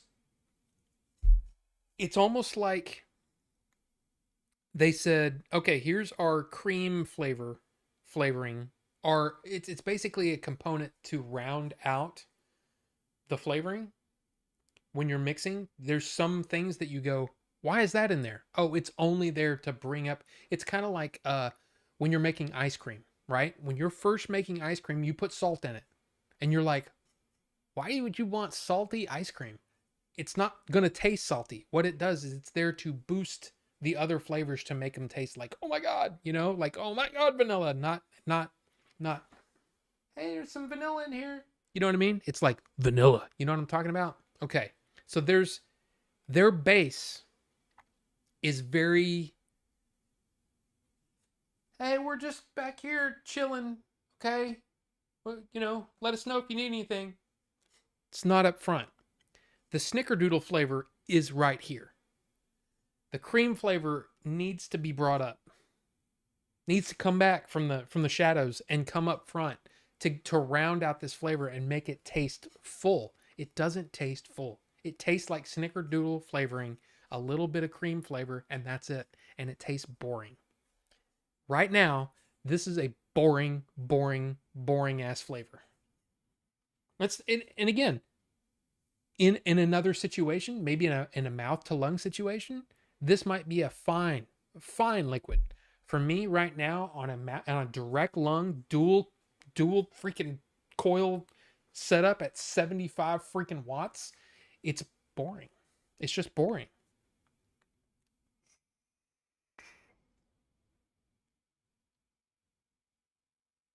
It needs that cream element, man. That little bit of cream element or something else to boost, because it's basically it's very yeah, I don't know. So I'll put it to you this way: this is much better than the coconut cream flavor. But I don't know if I'll vape this whole bottle, because if you look, this is a 60 ml bottle, this is a 100 ml bottle, and this is a 120. You see that? Yeah, it's a lot. And for me, who's got multiple setups going, this is going to take forever to get through. And I might get bored of it by then. I might just say, bah, I might vape 20, 30 mils of it and then go into the box of shame. But we'll see. Don't worry, Pixel. The strawberry crumble will happen at some point. I'm just, it's a little frustrating because that's about $30 I've spent on liquid that's just, it's either really bad or meh. So I'm not enthusiastic about that. But there you go. Well, Ricky, I didn't know which one you chose. But that's also the thing about vaping, is that you might get 4 bottles of meh and 4 bottles of great. And sometimes it's just the way it happens. So there you go. I do want to see that Perfect Days though, Shozama, for sure. And Bucho, welcome. Good to see you. Wonder if Commando is on sale. Possible. I don't know. Maybe set a movie schedule time. Tarantino, for example, says he watches 1 to 3 movies in a day. Shozama, I don't have that kind of time. I have too much stuff going on, and I have commitments that I have to meet. And I'm talking about my wife. Okay? I don't think it would look good for the guy who's not really bringing in any money to be sitting on his ass watching movies all day. That makes sense? Yeah. So now look, I would, trust me, I would gladly do that. But I just don't think that would be a good thing. So I try to keep myself busy with other things, with whether it's writing, whether it's, reading stuff, research on movies and reading the trades and all that kind of stuff. It's a big difference. And all the while trying to help her and support her in her job. Make her dinner, make her lunch, whatever, that kind of thing. So yeah, sitting there watching 3 movies, probably wouldn't go over very well. It might go over fine for a while, but you know what I mean. That probably wouldn't look good. Chicken Express sweet tea is amazing. It's gross. It's sugar water. It's gross. I try to watch at least 1 movie a day. Been slacking this month. Yeah, I mean, here's the thing. I will say that I have spent less time watching movies when I probably could, because I've been playing Sea of Stars. I've been reading, and sometimes I like to just kick back and watch some Twitch. Watch, and usually that's at night. Like I'm watching Hollywood Bob, or some PUBG, or you know what I mean. Uh, but yeah, it just depends. It depends on the time. Like today, I spent a lot of time. Okay, all this alien stuff. Warehouse Dave was here earlier. Oh, there he is. Um, is anybody getting really frustrated with the like it's like there's no movement on the alien stuff? And it's possibly because it's an election year. Hashtag no politics. But it is an election year, and they don't want to talk. They don't want to do any of this stuff that's gonna, possibly affect their reelection. It just sucks, man. Because it's the same people saying the same things over and over and over, and it gets old. I want some new information, and we haven't gotten any. So I was watching some of that stuff today. Kind of a bummer. In the hopes that I would talk about it on stream, but no such luck. Any updates on Melvor's basement? No. I actually meant to ask when I was with the boys last week, and I did not ask them. I should have, but I did not. I'll try to find out though. In fact, honestly, you probably should ask Jay. He probably knows better than anybody right now. Other releases that came out today: Rocky Ultimate Knockout Collection 4K, Invasions of the Body Snatchers 4K from 1956, and the other ones are the other ones I want from today. There you go. See, here's the thing. Rocky is another one of those series that it's not that I don't like them. I just think they're fine. They're not worth purchasing for me. Like if I ever did purchase them, I'd probably only purchase the digital and just not worry about it, So here in Alabama, drinking tea with no sugar in it is sacrilegious, but I'm not religious. So exactly, Matt Walls. I mean, it's pretty much that way here in Texas too. Never seen Phantoms 98. It also comes out today on 4K from Shout. Is it any good? I just remember that Affleck was the bomb in Phantoms, yo. That's the only thing I know about it. I never watched it either because it looked like poop to me. But that's, hey, if you like it, cool. That's what you get for choosing the one that won instead of the one that I chose. Well, again, Ricky, I don't know which one you chose, and apparently not enough people agreed with you. This is a democracy in this chat after all. Kind of. I just watched The Contractor with Chris Pine. I enjoyed it. I looked it up. It grossed $2 million on a $50 million budget. Yikes. I think I ended up watching that too. That's crazy though. That's really bad. Do you always vape with nicotine or do you ever just do it for flavor? Zero Nick. Always, Warehouse Dave, always. Always with nicotine. But it depends on what I'm vaping. Like for example, the acai flavor that I make, which I love, and there are now 2 flavors that are in danger of being completely, once they're out, don't know if I'm going to be able to get them again. So I'm pretty sure I'm not going to be able to get them again, which is a bummer, which means I'm going to have to change the recipe, which means it could taste like, hopefully not, but no, but usually when I mix it at 2 milligram.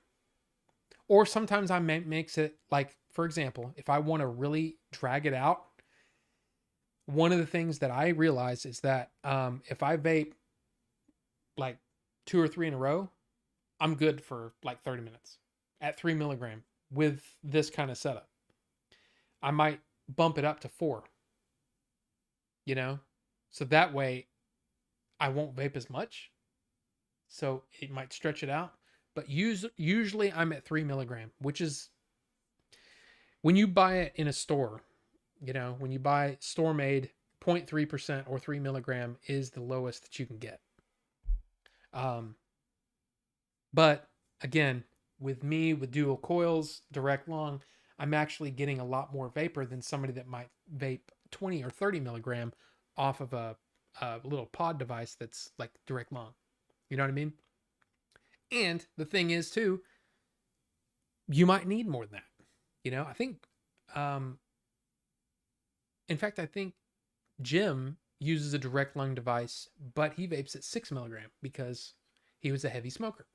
So it's all dependent upon how much you need to keep you, I guess, satisfied, I don't know. But yeah, 3 milligram for me most of the time. I mean, 99% of the time. But every now and then I'll bump it up if I want to stretch the liquid. Does that make sense? And also, if you vape it with zero nic, it can change the flavor profile as well. So even though nicotine in itself really doesn't have much of a flavor, it can affect the flavor of the liquid.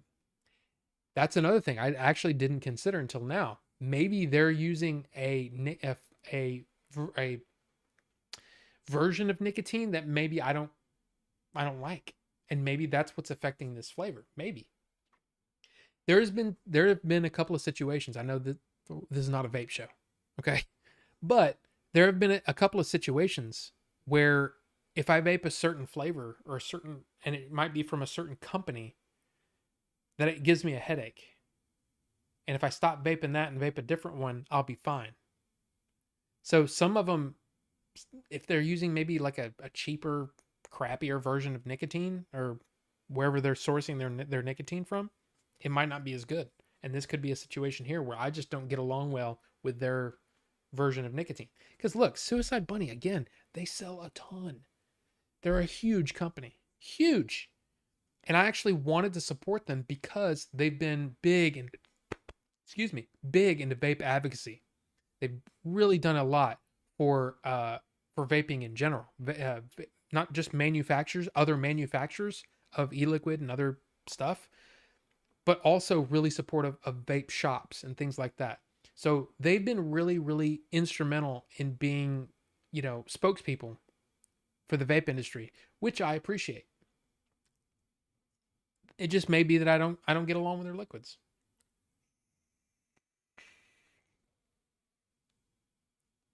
Yeah, we'll have to see. We'll have to see. Oh, also, let me see if it actually says it.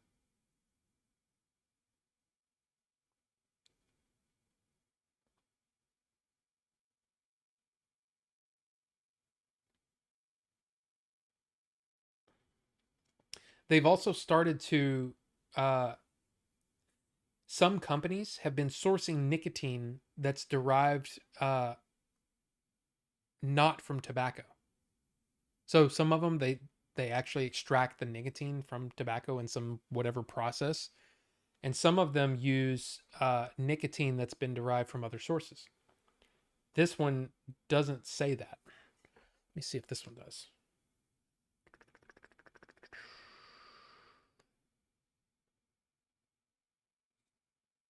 Okay, this one doesn't say.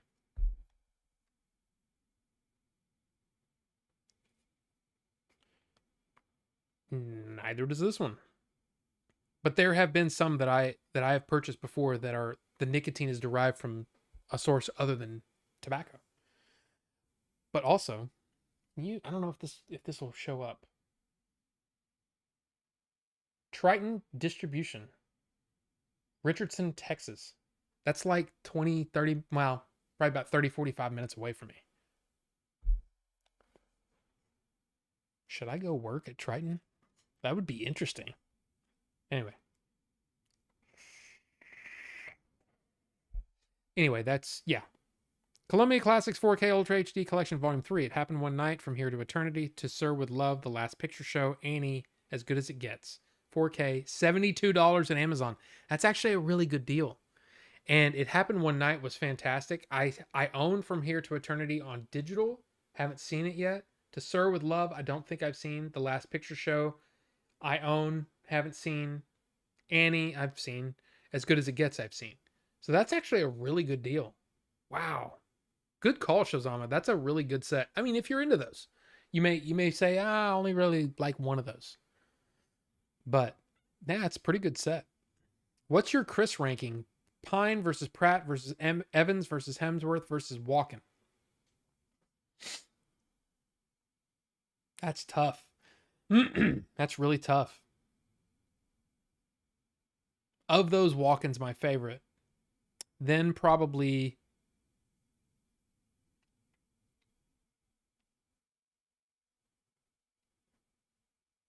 God. I would say Evans is probably the best, the second best. That's a really interesting one. By the way, since there's not a whole lot of news this week because of Comic Con, we're gonna be doing some more stuff like just like this, here in a minute. So, but see, I would say Walken, Evans.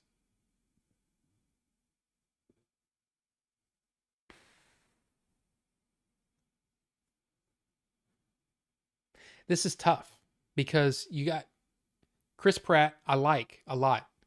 Um, Hemsworth. In fact, all of these are like good dudes. But I like Chris Evans. I feel like Chris Evans has I feel like he has more range than the others. And that's kind of what I'm thinking is not just, hey, can you be good in this one role that you've been in for many years? Can you go off and do something else that's different and still good?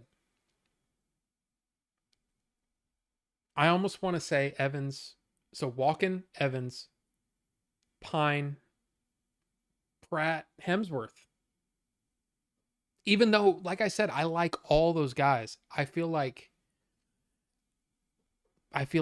that's sort of the success level of those. But hey, I don't know. I don't know. Rocky 2 is my favorite. It's a good. I think Rocky 3 is the one I saw the most, but I saw it a lot on cable back in the day.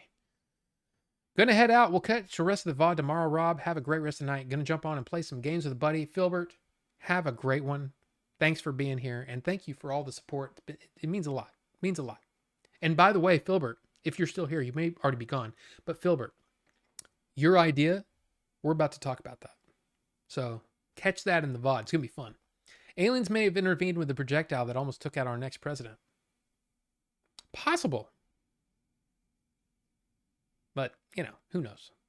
Who knows? And again, I don't really want to go into all that. And I'm talking about the occurrence on Saturday. Don't really want to go into it because #NoPolitics. And yeah, it's yeah. There's enough of that talk out there. If you guys want to talk about that, there's plenty of places to go talk about that. I just don't want to talk about that. Pratt walking, then all the others way down. I actually met Chris Pratt in June. Awesome guy, just like Andy from Parks and Rec in real life. Yeah, that's what I've heard. That's what I've definitely heard. But I like, man, Christopher Walken. Again, Christopher Walken went way up in my list when I watched it Close Range, and then I watched The Dead Zone, and was completely just, my jaw dropped at his performance in both of those. Great. And I'm like, why have I not seen more Christopher Walken movies? And I'm not talking about the Christopher Walken movies when he's just being kind of goofy and and he's doing the thing, right? The Chris Walken thing. No, back when he was like seriously acting. He's great. I really liked it. Have I seen U571? It's the one with Matthew McConaughey. No, I have not. I don't know if I've ever seen it. I might have seen it. At first I said no, absolutely not. I haven't seen it, but I don't really know. I might have seen it at one point. But one of the things that that movie has going against it is one Bon Jovi is in it. John Bon Jovi. Anyway, I'm anti Bon Jovi now. And it's not because of anything, but because I've heard the music so freaking much. It made me hate it. And I bought Slippery When Wet on tape when it came out. I enjoyed it. But man, have I heard those songs so many freaking times. I don't want to hear John Bon Jovi ever again. I'm sorry. It's just the way it is. Just like I never need to hear Billie Jean ever again. It's Michael Jackson's biggest song. Yeah, and I've heard it 750,000 times. I'm done. And Slades. Hey, did you or anyone else here see my Batman Forever Neon Nightmare? Also, how's it going? No, I haven't. Because I've been busy and it's just... No, I haven't. I think I have it. But no, I haven't. And I've just been busy with other things. But it's going okay. I hope you're doing okay, Slades. Walken, Pratt, Pine, Evans, Hemsworth. Okay. But Lambert crushes them all. And KP Senti, how's it going? Good to see you. You just missed Filbert. Filbert was just here. But welcome. I hope you're doing okay. Is there a link for it in Rob's Discord? Also, sorry for asking every stream. No, Slades, it's fine. Like I said, man, I've got a lot of things going right now, and I'm sorry, but watching fan edits is not on the agenda. It's just not. The thing is I get real in and out when it comes to fan edits, because so many fan edit I've watched so many of them, and so many of them are just iterations of that original work, slightly different. You know, okay, this scene was taken out, this deleted scene was put back in, and it just gets old. And so I'm looking for new experiences, new movies that I haven't seen before. You know what I mean? So that's what I've been doing lately, is watching, trying to, if I'm going to sit down to watch a movie, it's going to be something I've never seen before, and it's going to be a new experience. Again, I'm not trying to be whatever, but I tried to explain it the best I could in that one video that nobody watched. But yeah, it's just, fan edits are just, they do really well on my channel. But man, I'm telling you, when the videos that you do for your channel start to feel like work instead of fun, it gets old, and then you get burned out, and then you feel resentment, and then you stop making videos, and people go off into the sunset and do something else. That's what happens to so many people. And I want to keep this YouTube fun and fresh, not only for you, but for myself. You know what I mean? And if I don't have any passion for the thing that I'm watching, and again, it's nothing against you, but if I'm not excited about it, I just don't want to talk about it. Unless it's something like, okay, give you an example. Tomorrow night, I'm going to go see Twisters. Am I excited about it? But yes, I love going to the movies. Okay, I just love going to the movies. But if that movie sucks, it's going to be hard to sit here and talk about it, because I don't like talking about movies that I don't like. Right? Like, for example, well, I won't go into that yet. But yeah, you know what I'm saying? So when I'm sitting there and I'm going, yeah, you just took that thing out and then you moved it around. Okay. What am I going to talk about? What's my point of watching it for a review? And then in the review, I go, it's fine. Thanks for watching. Make sure you subscribe and hit the like button, which I never really say that, but you know what I mean? It's like, it's got to be, I hope that makes sense. And I don't mean to like harp on it, but it's a thing. It's definitely a thing.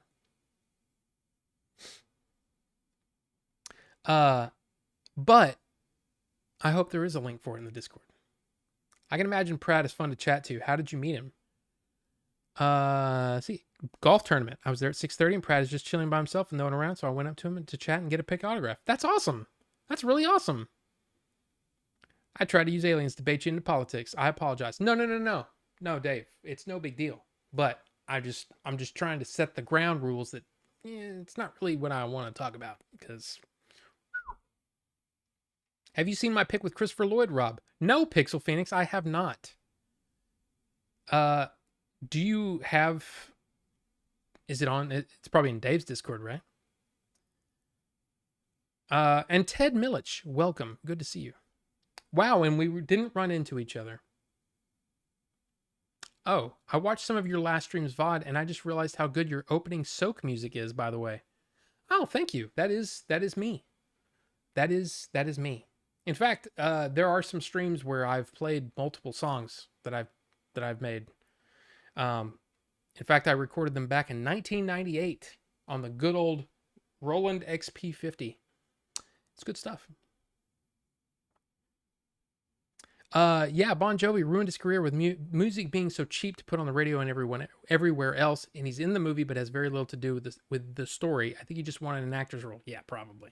But no, I've just never seen U571. I was listening earlier when you dissed the Ladyhawke score for being anachronistic. By the way, Rob, is that more of a language of cinema issue than a historical one? No, I have okay. It's exactly the same as the Gladiator 2 soundtrack, bringing in, what was that? I don't know what song it is, but doesn't fit Gladiator times. Just like an Alan Parsons score doesn't fit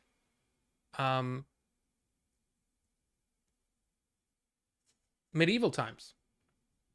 Not medieval times as in, like Like, all right, which night is it going to be tonight? You know, and Falcon's running around while you're eating a turkey leg.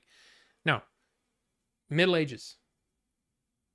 So while the scores of Gladiator, Braveheart, Kingdom of Heaven, etc. rule cinematically, they're also bollocks historically speaking. Possible, but at least it feels more accurate and it feels more epic that way. How's that? Large orchestras were used to score many sweeping Hollywood epics in pre-orchestral times. Yeah, but this was not a the orchestras aren't around. No, this is a 1985 movie, right? Ladyhawke was 1985, right? It's a 1985 movie with the choice to bring Alan Parsons in to do parts of the score instead of doing a traditional score. Legend from 1986, right? Or is it 1980? It's also 1985. They used Tangerine Dream. And guess what? At the time, I liked it. But you know what? The Jerry Goldsmith score is tons better, in my opinion. It's so much better because it fits the movie. It fits this epic feel a lot more. So I would hazard a guess as to say that even if something isn't 100% historically accurate, it still doesn't feel right when there's a more modern sound to what seems to be a little more traditionally done. So I would prefer a complete orchestral score when it comes to a medieval movie. Yes. He's pretty good. There's a video of him playing with Bryson DeChambeau. Who are you all talking about? But yes, talking about Chris Pratt. Yes, you'll put it on the Discord. Okay, cool. Damn, you make music, movies, and content. Powerhouse. I mean, look, here's the deal. Okay, let's be honest here. The content, I try to be entertaining or whatever. I don't have a CD per se. I've been trying to figure out a way that I can, because a lot of people seem to like my music too. All of it was written in 97, 98, 99. And then I got married. And then the music went way by the wayside. And I pretty much lost interest in it and lost. I know that the tortured soul thing, a lot of artists are like, oh, if I'm in a good mood, I can't write. Well, honestly, I lost that creativity musically when I was suddenly happy all the time. So yeah, so I quit writing music and haven't written anything in a really, really long time. And so bad, it got so bad that the XP50 no longer works. It's totally like destroyed. It'll power on, but none of the things work. So it's kind of a bummer. But I don't have a CD per se. Did I lose the masters? Technically, no.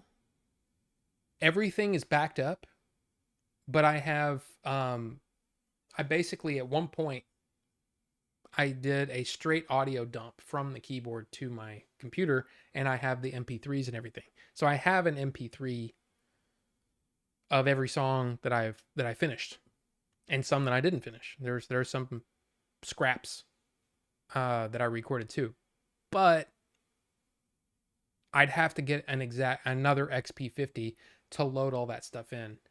I probably could redo it in a, say like I have Logic for my Mac, because I thought, oh yeah, during COVID, I'm gonna learn Logic, and no, I never did. And start writing music again. Didn't happen. But yeah, I could probably redo it all, but I just haven't. And yeah. But again, when I can figure out what to do with it, sure, I'll probably just let you have it again. And you might say, well, Rob, you might make a little bit more money on YouTube if you didn't just give everything away. Well, here's the thing. You're talking about 25-year-old music. I don't know. It feels weird. and then like, charging for digital codes when I could just give them away on Discord or something. I'd rather do that. I want more people watching. I'd rather have more people watch than make, a couple extra bucks. But anyway. There were absolutely dudes rapping in the crowd while watching gladiator fights all those years ago. I mean, Pixel, you're probably right. But damn. Yeah, but remember when Great Gatsby movie with the electronic music? That was really cool, though. I don't even remember Great Gatsby. You're talking about, I'm guessing you're talking about the Baz Luhrmann Leo, right? I don't remember liking that one very much. And why is my nose all of a sudden? Got like a weird pain in my nose. Yeah, and you might say Moulin Rouge doing current songs. If it's a stylistic choice, sure. But for some reason with Ladyhawke, it felt like it was Richard Donner, right? Richard Donner directed Ladyhawke. Like he said, you know what? I really like that, Alan Parsons. You want to do a soundtrack for my like it makes more sense for to work with Alan Parsons on a current or at least a present day movie, not on Ladyhawke. It felt strange to me, and I didn't care for it. But again, there are plenty of cases where they use more traditional or less traditional or more modern music in juxtaposition stylistically with where a period it just doesn't make sense. Yes, yes, that's the case. I don't think it worked with Ladyhawke. It just felt like, hey, we need some songs here, and with the drums, and it didn't fit. I don't even know what that song was, but here, look, here's the thing. I have to go to the little boy's room, which is basically through that door, but there's another door here. So I'm going to go through this door. I'm going to go use the restroom. We'll be right back. I did not write this song, by the way. Okay? Just to let you know. This is a song that I purchased because it sounds like a lounge or something. But be right back, okay? Be right back.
Man, that was so much pee.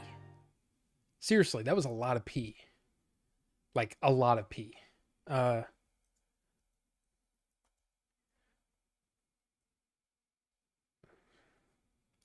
see. List of films.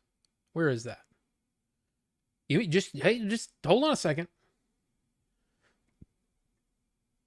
Where's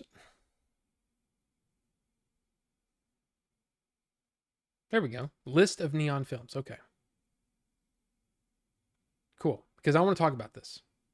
Real quick before I'm going to get caught up, but I do want to bring this up. Neon, the distributor, movie distributor. Their biggest movie, of course, you got I, Tonya, But their biggest movie is probably Parasite. Neon is known for Parasite. There you go. They did Portrait of a Lady on Fire, Clemency. Let's see. Recently,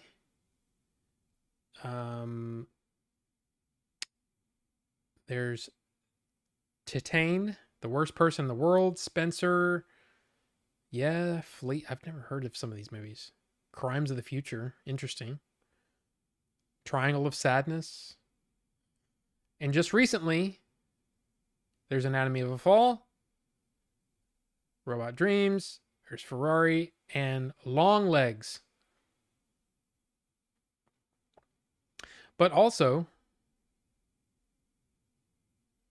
they've got a bunch of other movies coming. Emmanuel, but look at this. This happened today, or this was announced today. Shelby Oaks. So, Chris Stuckman's movie, Shelby Oaks, is going to be distributed by Neon. That's crazy. I did contribute to the Kickstarter for Shelby Oaks. Just because I like Chris Stuckman. I know a lot of people have problems with him or whatever, but as a reviewer, I like his style. I like him. And when he said, yeah, I'm going to make a movie, I'm like, dude, I'm down.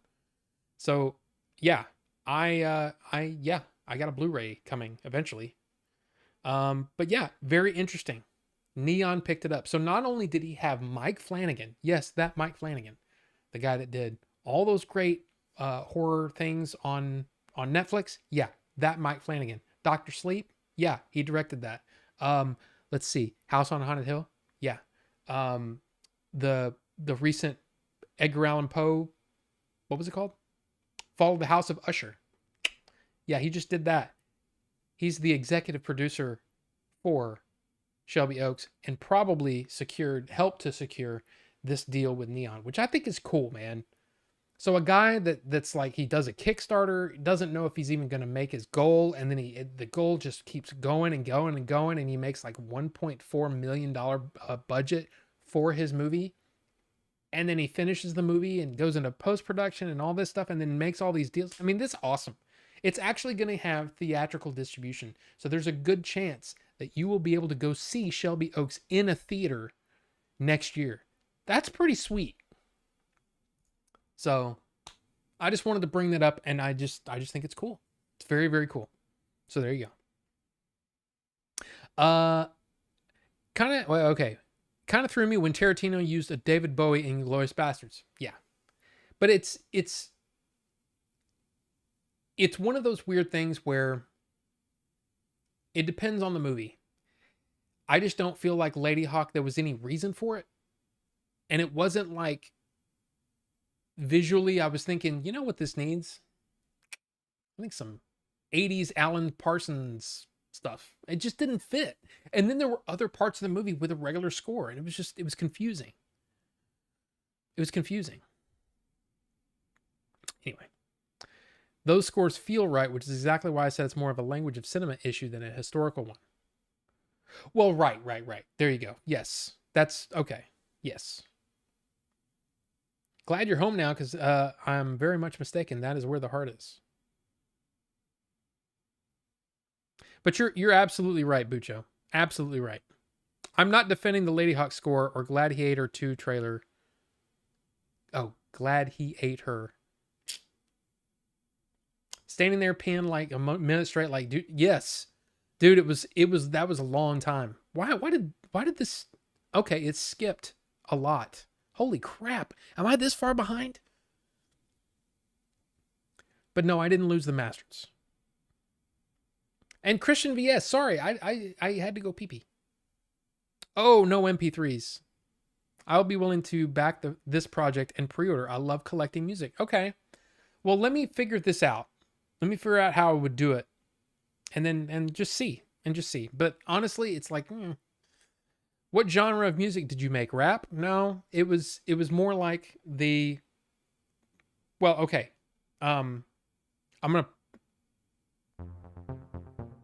This is the starting soon thing, But that's my music right there. That's me right there. And then I mean, there's I mean, a lot of people like, especially Bucho. Bucho's heard, in fact, almost all of it. If not all of it. It's all electronic. Originally I had a band, like an actual band. I played guitar. I wrote all the music. I had a bass player and drummer, and then bass player went off to join the Marines, and the drummer went off to, just work. And it was weird to try and uh, do a band with just a drummer and a guitar player. But what ended up happening is I was thinking, okay, let's move into more of an electronic, Nine Inch Nails industrial. That was big at the time, late 90s. And I started writing music, and then I found that I didn't want to write any lyrics anymore. Like all the lyrics that I wrote, which I have like things, a bunch of, maybe not as good as, Why Are Men Made to Cry, or whatever. I can't remember the name of the song that Game Dave played. Anything like that. But some of it was, it was interesting. Some of I liked a lot of the poetry that I actually ended up putting music to. I actually liked it. But then it got to a point where I'm like, I feel like it's been said before. And when I'm writing with no music or with no lyrics, instrumentally, I can express myself in a way that's more like deeper in emotions and things like that. So if I can make somebody feel a certain way about a song that I wrote, then that's what I want to do. Of course, that sounds really pretentious, which I was.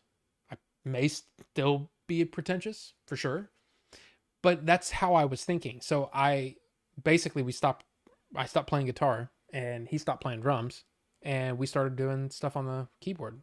And we wrote a couple of things, tried a couple of things, but they just didn't work out. And then I started going off on my own and doing my own thing. And that's when most of the music that you guys have heard on this stream, that was all written during that time period. So, and yes, definitely rest in peace, Shannon Doherty. I completely, honestly forgot that happened. This weekend's been kind of nuts, but yeah, Shannon Doherty was. I mean, I will always know her from Mallrats. I was not a 90210 fan. I wasn't a Charmed fan. Yeah, she's Renee to me, and of course, I mean, I knew of her from all those other things, but never really saw her in those things. So Renee is what I know her from, and knowing that she was just such good friends with Kevin Smith I thought was really cool. I don't know if you saw that. Some clips of the podcast were played when people were kind of memorializing her. So yeah, lost another great one. 53 years old, which is just crazy. So yeah, I actually liked that movie. Ended up watching it 4 times in high school. Great Gatsby? Are we still talking about? Moulin Rouge. Oh, Moulin Rouge I love that movie. I love that movie. The movie adapting the book actually good. Wait, what are y'all talking about? What are you talking about? Gotta go. Okay, A Styles. Sorry, I missed that. That was probably a while ago. Hope you have a good time, or at least okay, I guess. But thank you for being here. Thank you for chatting and all that stuff. Appreciate it. We'll see you next time. You got to head out too. Okay, Carbonite. See you, Carbonite. You probably already gone too. But thank you guys for being here.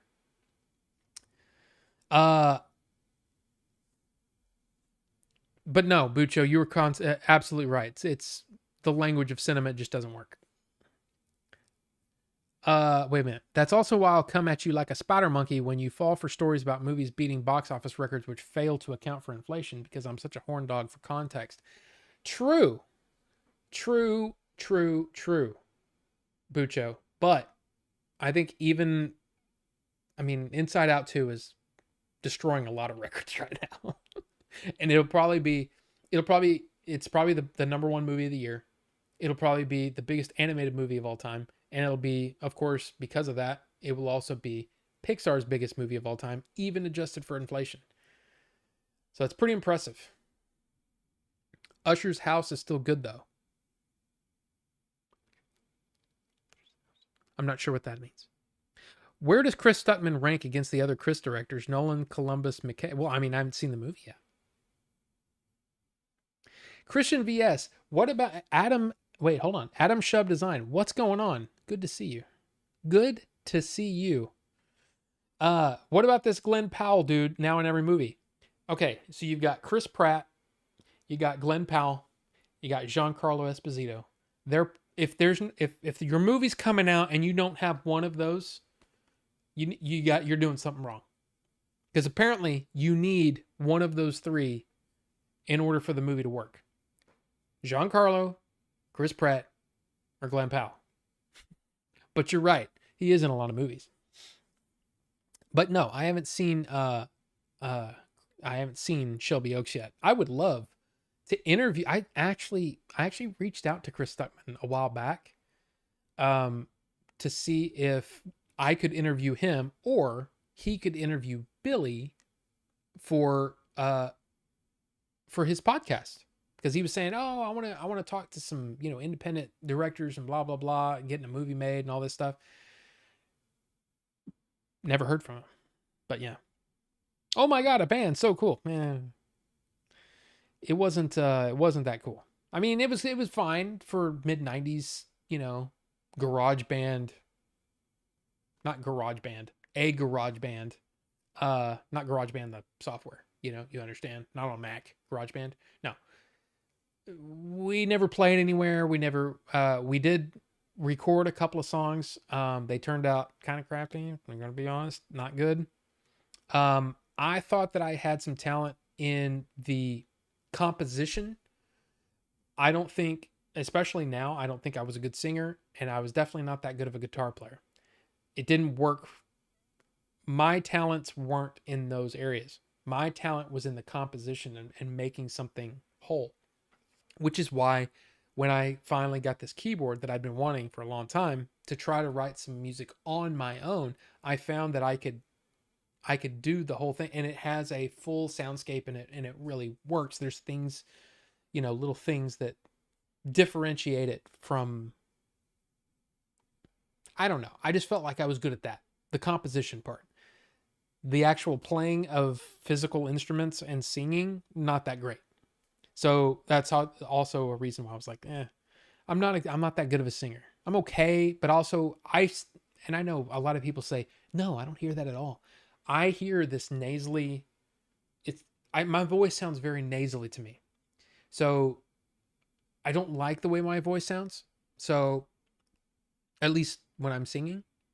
So I just thought, yeah, let's just skip all that crap. Let's just do electronic music. So I like electronic music. Com Truise is one of my favorite artists. I've heard Com Truise. Not bad. Not bad.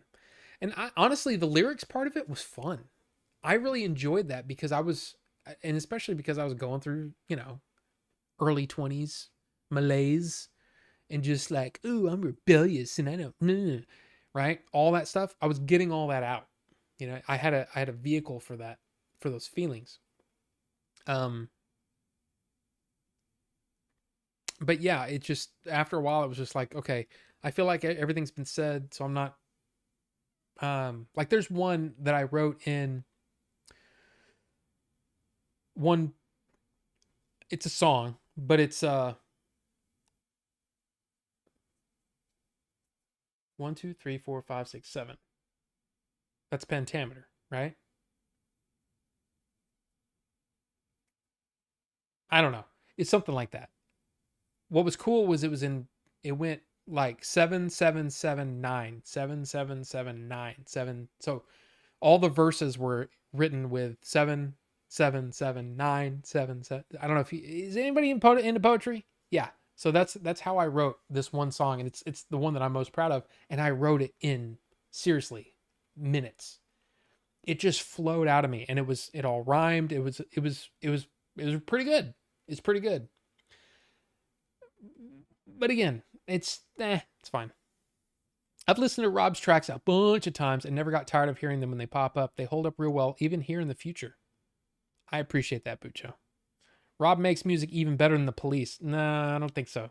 By the way, why has no one told me, and I'm not blaming you, okay? And I'm talking about you, not okay, not so much you, but you. I'm not blaming you for this, okay? But I didn't realize there were so many super deluxe albums out there. So like I saw Smashing Pumpkins, Adore. Most people they think of Siamese Dream or they think of Melancholy and the Infinite Sadness. Not a lot of people talk about it, Adore. But I adore. I love that album, okay? And to know that there's a super deluxe version with a bunch of freaking remixes and demos and all kinds of crazy shit, I'm like, holy crap. So I'm super excited about that. I also saw that Stone Temple Pilots, they're two big albums.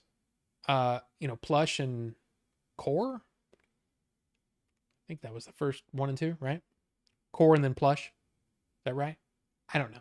All I know is that they're both super deluxe. Sweet. Awesome. Got those. Put them in my Apple Music thing because Apple Music, you just put whatever you want in your library. And then there was some other, of course, I put the Nirvana ones in there. I think I've heard most of that, but yeah. So super deluxe. So the reason that I bring that up is because I was looking for the Police and I was like, I wonder which version of Synchronicity they're going to have on Apple Music. Yeah, the one that I spent however $108 or however much it was for the super deluxe that's coming, 6 CDs. All 6 CDs are going to be on Apple Music for free. I was a little perturbed by that. I was a little like, well, damn. Did I just buy this for nothing? No, because I actually want to support Stuart Copeland and Andy Summers. Sting probably has enough money, but those two guys, yeah, I'd like to support them by purchasing this. I mean, it is a very, very pretty set, and it's in like a big, almost vinyl set. Yeah, it's going to be fine, but it kind of burns me a little bit that they're just putting it all out on Apple Music anyway. So it's kind of like, eh. But anyway, I've been learning recently that sometimes you just need to say what you want to say without fluff or figuratives. Oh, I see what you're saying. When it comes to lyrics. Okay. Okay. Mark Bustler from Classic Game Room makes really good synthwave music. If you get back into music production, we would love to hear it. Okay. I mean, I would love it. I would love it to get back into it, but my head is not in that mode anymore.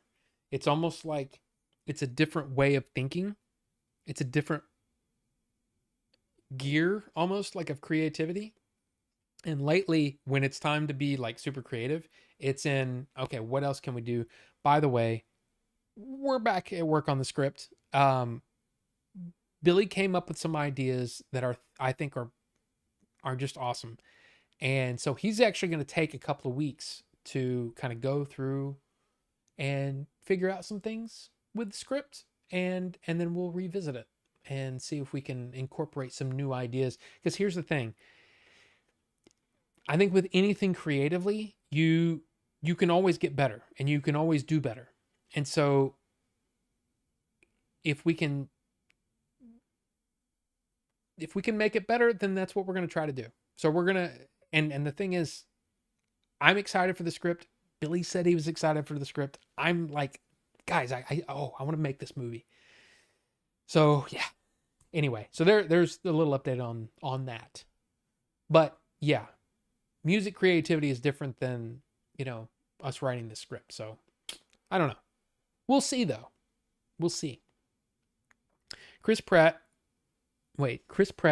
John, and Glenn aren't even that great either. So I don't know why they are in everything. I don't think it's that they're bad at all. It's just that they're solid. Giancarlo, solid. Dude, he's solid in everything I've ever seen him in. He really is. Chris Pratt, he's been solid. You can say what you like about him. Oh my God, I can't believe he's going to be Mario. Did you think he was bad in that? Because I didn't. I thought he was great. And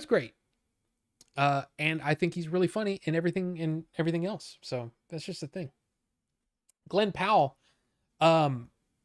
he's an up and comer right now. So they're putting him in a lot of things. So we'll see. But yeah, they are in a lot of things though.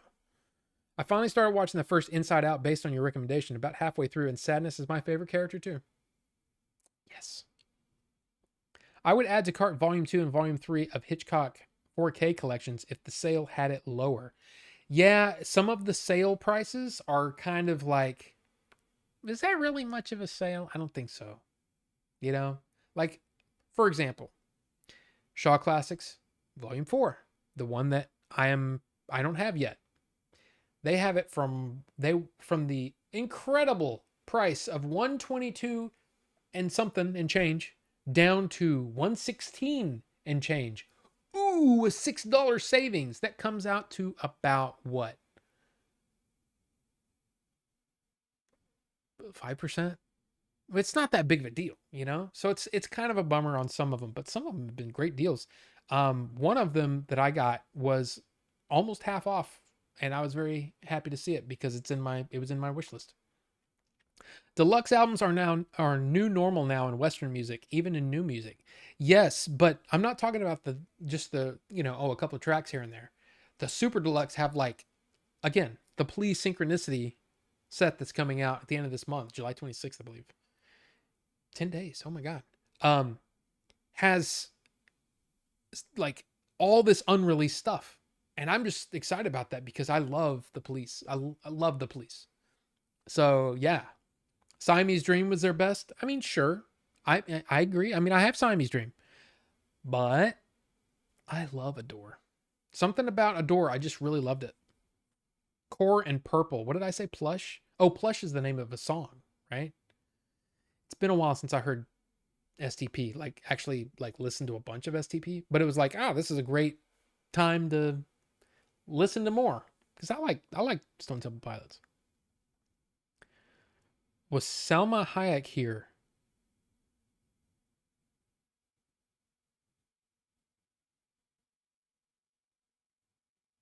Huh. Apple Music isn't free though, and the Apple Music might be offer in high res. Might be offered in high res. Well, okay. So KP Senti. Apple has this thing called Apple One. So where it's it comes with iCloud, like so much iCloud, and then it comes with Apple Music, comes with Apple Arcade, comes with Apple TV Plus, comes with Apple News, Apple Fitness, all these things, right? Well, we got the family thing because every single person in our family, extended family really, was paying for all of like a lot of these things separately, and it just didn't make sense.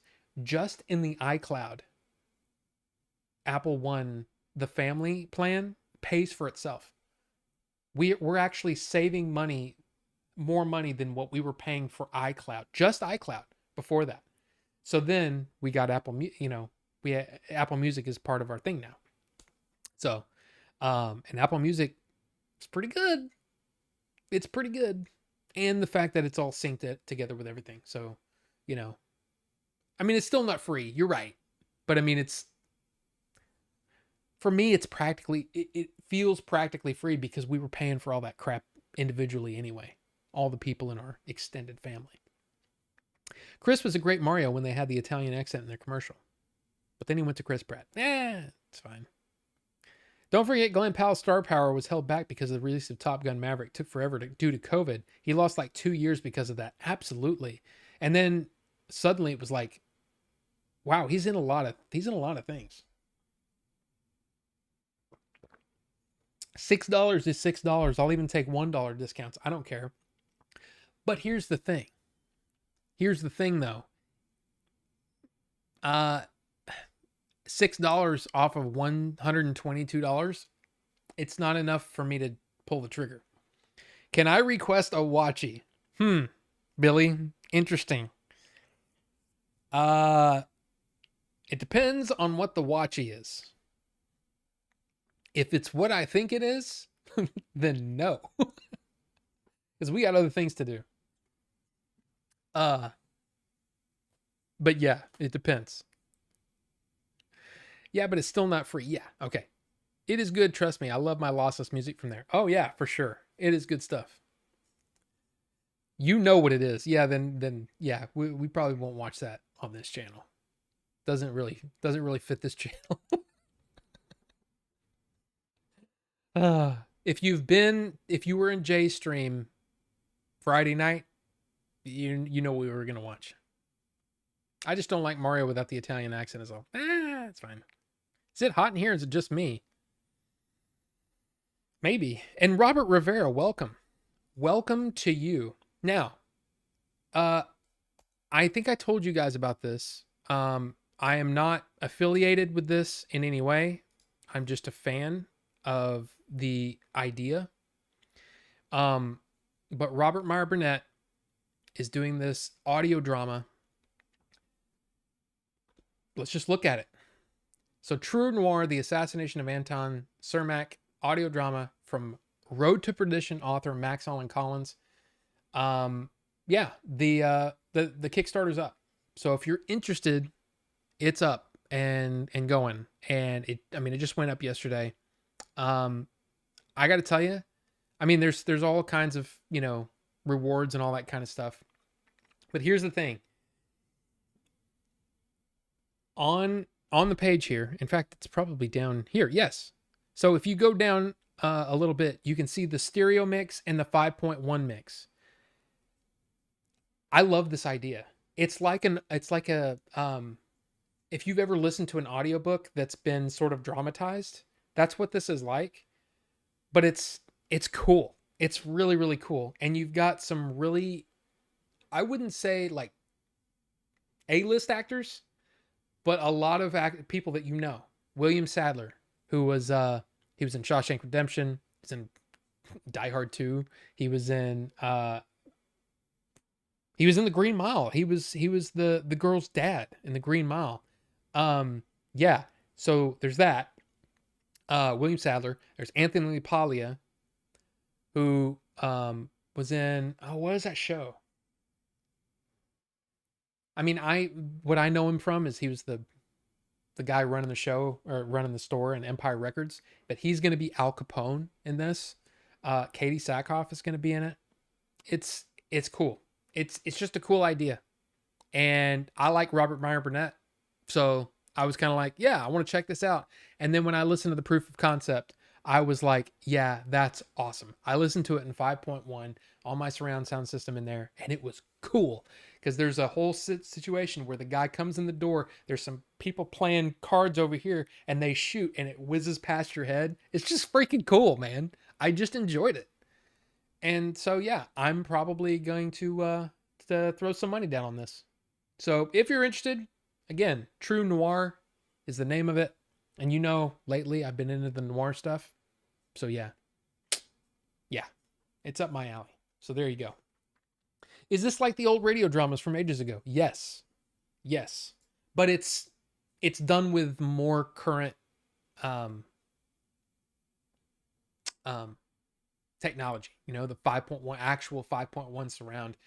And even with stereo, it sounded good because, there's I guess technology has just gotten better when it comes to mastering, but it does it in a way where it's still with headphones. It still sounds like when the guy shoots and it whizzes past your head, it still sounds like it's going behind you and it hits behind you. It's cool stuff. But again, check it out if you're interested. Here, I'm going to put the link in the chat just in case you're interested. If you're not, no big deal. And it's not like I said, it's not like I have anything to do with it. Just like the Chris Stuckman thing. I have no skin in the game other than I put in a few dollars for a Blu-ray. I just hope it's, I just hope Chris Stuckman's movie is good. But yeah, I would check it out. It's kind of neat. And you might listen to it and go, yeah, that's just totally not for me. But it is for somebody like me who likes good storytelling. And I didn't want the proof of concept to end. If that tells you anything. So here's the deal. Because there's not really any, like I said, there's not really any news this week because of Comic-Con. I thought we would end with sort of a fun thing. Okay, wait. Speaking of Empire Records, quick thoughts on it. I always felt like there was a great movie in that script somewhere, but it just didn't pan out. I own it. I agree with you. It's not perfect. There are really fun elements to it. It's just not. It's not everything, but I do enjoy it. For that mid 90s, I was 19 when it came out. It hit right at the right time. Great soundtrack, all that kind of stuff. And it was just fun and funny. You know, my name's not effing Warren, all that kind of stuff. I enjoyed it. It's not a great movie, though. You know, it's I mean, it would be totally middle of the road if it wasn't for that amazing soundtrack. Because that soundtrack was really good. There's some great music in there. And, you know, yeah, Liv Tyler was kind of hot. Renee Zellweger was actually kind of hot. It was good. Yeah, it's Rex Manning Day, exactly. So yeah, it's fun. It's a fun movie. But it's I know it's not great, but I still enjoy it. But here's the deal. Here's what we're gonna do now. It's kind of a little bitty kind of a thing. Okay. So what this is movies that you hate that everyone loves. Okay? Or everyone seems to love. Now, for me, you know me, I don't typically hate movies. So I was trying to pick popular movies that I'm just not a fan of. Okay?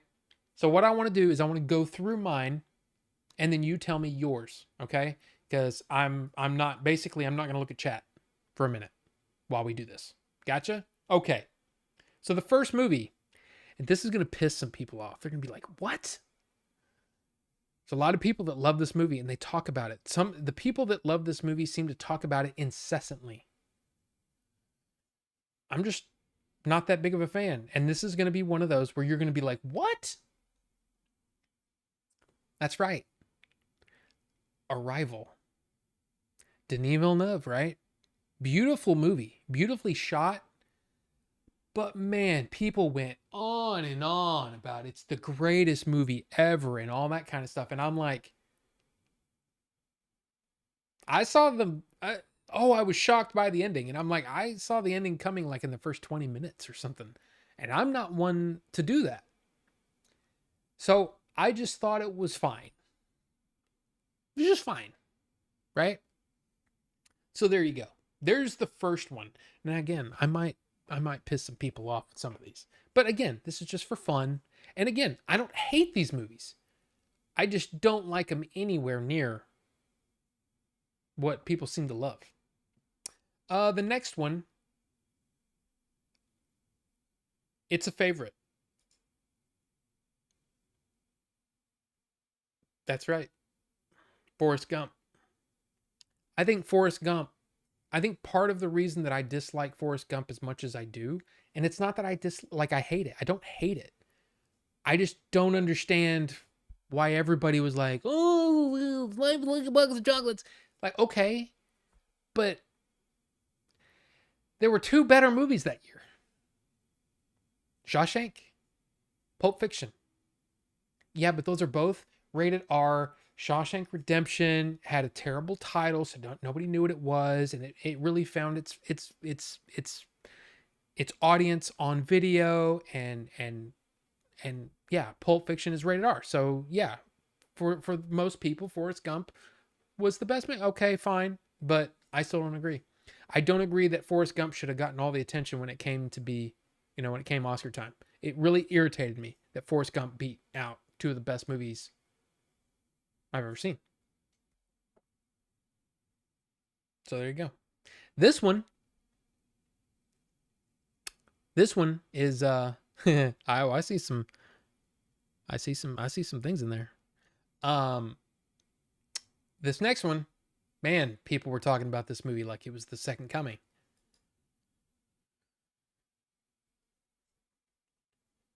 I own this. And I'm just kind of like, that's fine. But what? Like, why is everybody going nuts over this movie? Like, I mean, look, I like Joaquin Phoenix. I'm one of those people that I've liked Joaquin Phoenix back when he was called Leaf. That's right, Leaf Phoenix. He was the little kid in Space Camp. Yeah, that same guy. I've liked him since then. And I've liked him in just about every movie I've seen him in. I think he does a fantastic job, and he does a great job here. He deserved Best Actor, but this movie is just fine. So they're making another one, and honestly, it looks interesting. I'm interested in it, but I think it's fine. I think it's just fine. Now this next one, some people like, depending on who, some people in the chat may go, I've never seen that. But this movie is talked about especially in movie circles, as this is an important movie. This is a movie with so much depth and so much, oh, it's got all this blah. Okay.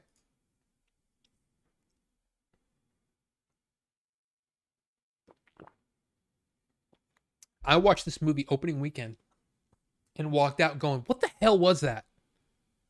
And look, you might say, well, Rob, maybe you're just not a David Lynch fan. Okay.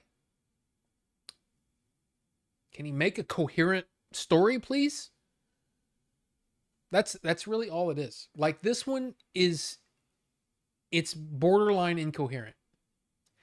And a lot of his movies are. But the weird thing is, as I've grown older, I can appreciate set design. I can appreciate the verisimilitude. I use the word. I can appreciate that about this movie, but it's not that good of a movie.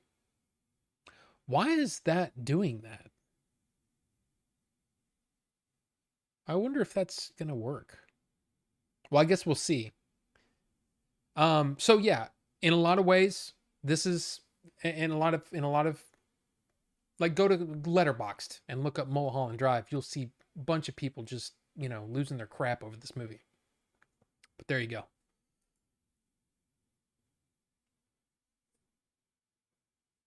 Another movie that was kind of a phenomenon, and I don't get it. I don't get it. I didn't like this one. I didn't like the second one, and didn't watch the third movie. So, I don't know. It's not for me. Not for me, I guess. And here's the thing. Ed Helms, I'm just not a fan. Because he's the most annoying thing on The Office. Seriously. When Carell left and Ed Helms took over, I almost quit watching the show. He's fine. He's okay. But do you need to sing in every... Seriously, stop singing all the time. It's so annoying. Well, that's the point. His character's... Okay, got it. Got it. Now do something else. Please leave your banjo. Oh, God. Here we go with the banjo. Know what I'm saying? That's Ed Helms. But hey, not for me, okay? Not for me. Next movie. This movie made $1 billion at the box office.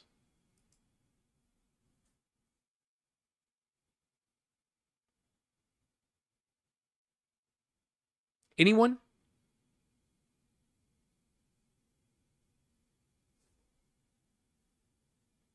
I don't see, like to me, this was subpar to me.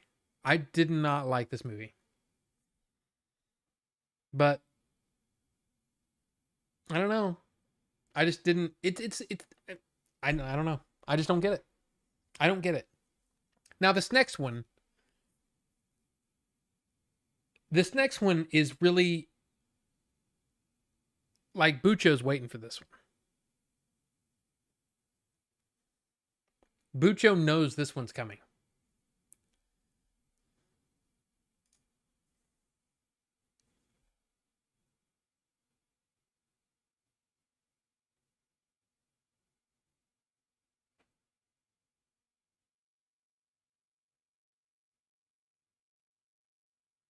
By the way, Bucho, look at that poster.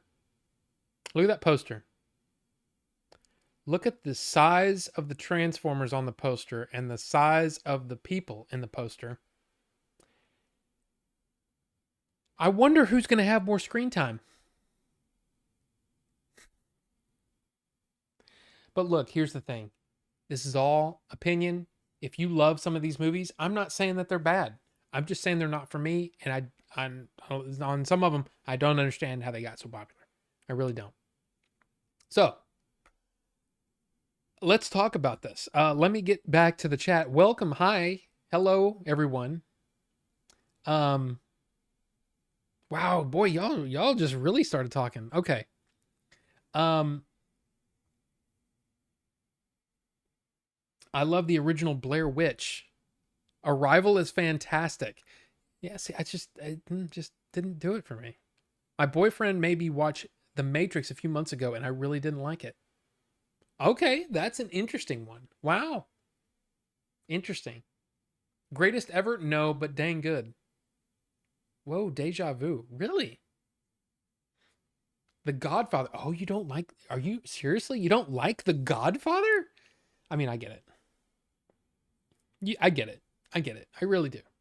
Um, I mean, I love that movie though, and that's to me the Godfathers, all the Godfathers, even three, yes, even third one. That is the, I mean, most people say is the worst one, right? I still like it, and I can still watch. I find them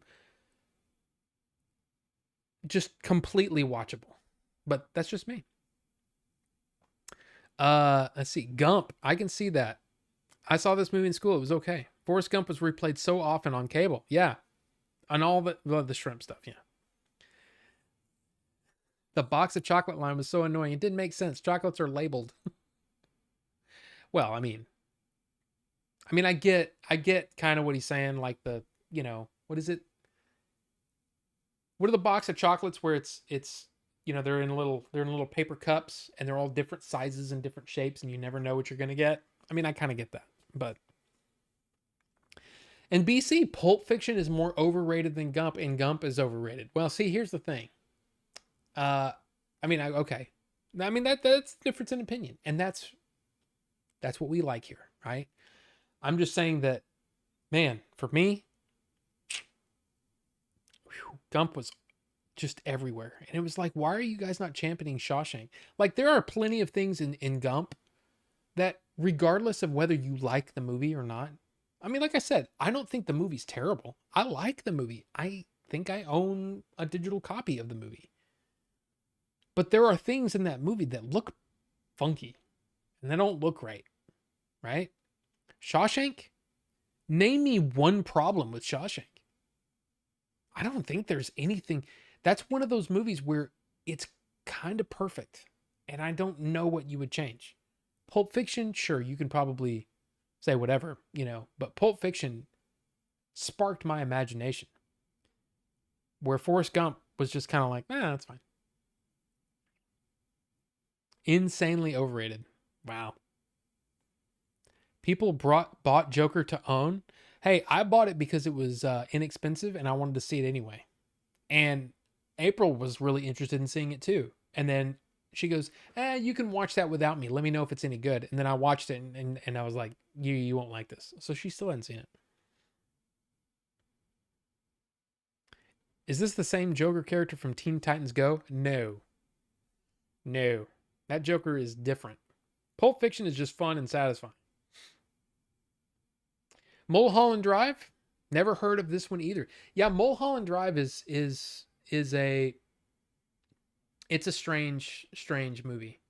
And it's David Lynch. So if you've ever seen anything with David Lynch, he did Twin Peaks and things like that. Some of the stuff is just weird. Twin Peaks is definitively incoherent. Yeah. I like the first season and a half of Twin Peaks, then it just gets nuts. I can't stand when people talk about The Hangover. I straight didn't like Hangover at all. Another one I never heard of. Wow. Aquaman, huh? Y'all didn't like Aquaman. Wait a minute. For me, probably Wings of Desire. I bought it and was asking about the return policy, blind buy. I don't even know what that is, but is that a movie that everybody loves? I've never even heard of it, and I worked at Blockbuster. Oh, okay. No, I have heard of it. Wim Wenders, right? Yes, I have heard of it. I was thinking of something else. Yeah, definitely. Yeah, Aquaman isn't bad. It's not great, but better than a ton of Marvel movies to me. Sci-fi plays this a lot. Ew, Transformers. I don't know. For as much money as that thing made, I was just like,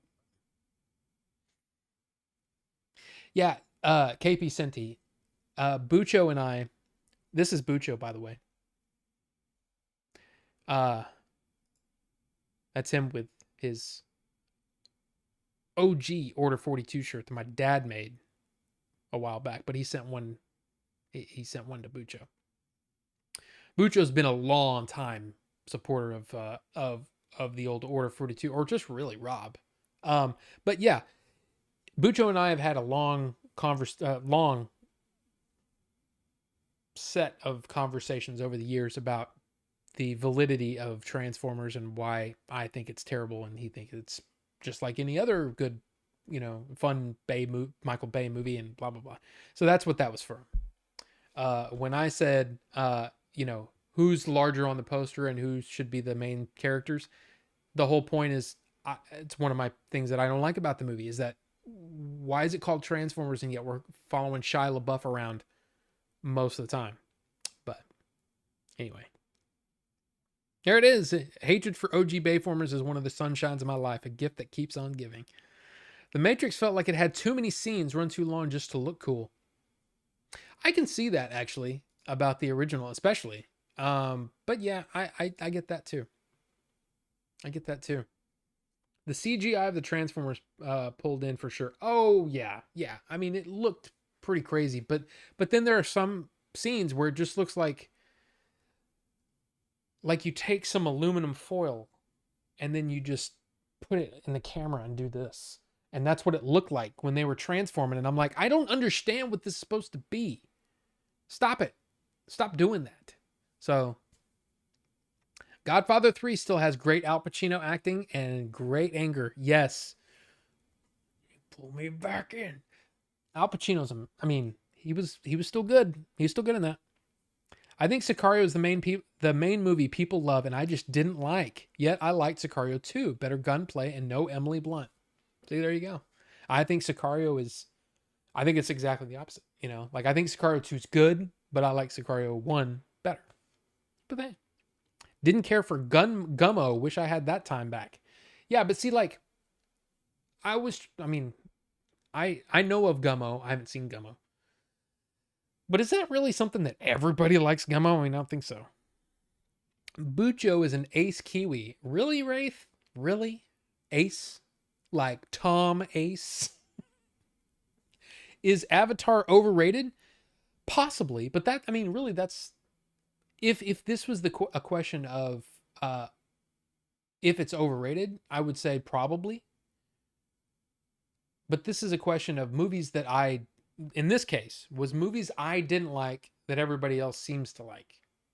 I actually like Avatar a lot. I have the 4K of Avatar and The Way of Water, the big new special edition ones with all the extra stuff that I haven't even dug into yet because my watch list is huge. I'm the worst person to ask about movies. I often say I hate movies. See, KB Senti, I'm a movie guy. I'm first and foremost, probably Order 42 is mostly movies.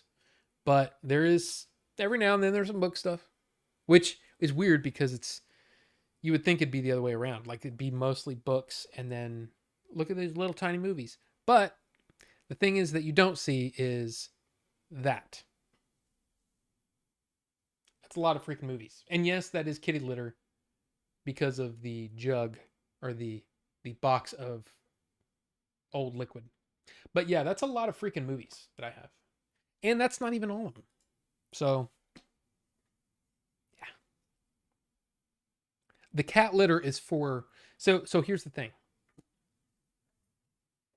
This has nicotine in it, right? You don't want to just throw this in the trash. So what we do is we get the big gallon Ziploc bags. We put kitty litter in it. Dump this in the bottle inside, and it clumps up and all that stuff. So no birds or homeless people or whatever will try to get into it. Whatever. I'm still a Rob Stan. Oh, well, thank you, KP Senti. I appreciate that. I appreciate that. Several of us are regular, semi-regulars in his stream chat. Oh, I mean, yeah, Bucho, you've been a regular for how long is it now? 57 years. 57 years. No, it'd be longer than that. 59 years. 59 years since 1965. Yeah. Okay, so we went through the movies that I don't like that everybody seems to love. Well, here is movies that I will at least say I'm a fan of. I really like these movies. And they're just not people aren't a fan of it. You ready for the next? There's only 5 of these. But here we go. And there probably at least one movie you haven't heard of. Most people have probably never heard of at least one of these.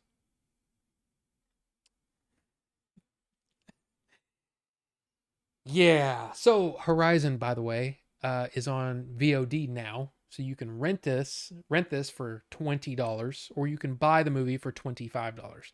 But it is available starting today. Yeah, this movie didn't do well. And it's a shame because I think this is a lot better than the box office suggests. But I really liked it. And I'm really looking forward to part 2. That, of course, even though it's on the poster coming out August 16th, that has been delayed. That's not happening. No telling whether we'll get a theatrical release. No telling if parts 3 and 4 will ever get made. I enjoyed it, though. I really liked it. And I know there's going to be people, it doesn't have an ending. Or, the editing was whatever. Okay, well, all I can say is I enjoyed it. For a Western, I thought it was great, and I want to see more. I like it. And it's beautifully shot. Beautifully shot. And again, verisimilitude. Feels epic, Well, can't you just do a Western on some backlot, not in the studio? Sure you can. But you could also go to Utah with all this beautiful scenery and set your scenes there. And it just kind of gives it something. But yeah. The next movie is, now I'm not going to say that everybody hates the next movie, but there's a lot of people that don't like the next movie. And I will say that this one I love it. We've talked about this before, but here we go. Speed Racer. I love this movie. So much. It's so good. Oh my God, it's so good. I've seen this movie so many times. It's actually probably a bit unhealthy how many times I've seen this movie. But there's something about just that the beginning of this movie completely hooks me. I love this movie. You surprisingly have the original soundtrack CD for this, but have never seen it? That's crazy. I don't even know where it's available. What I should probably have done is I should probably have said, hey, by the way, this movie is available to stream on. And I didn't do that. So I don't even know if this is available to watch anywhere, but I own the Blu-ray and I want a 4K of this. Desperately. This movie deserves a 4K release. Please. You have dupes of it? I can send you one? Okay. Sounds good to me. And there you go, Shozama. I love Speed Racer and it needs a 4K release. Absolutely. Now, yeah, this movie just didn't, talk about a movie that completely flopped at the box office. But here's another one that flopped at the box office. And it's available on all platforms. All? Really?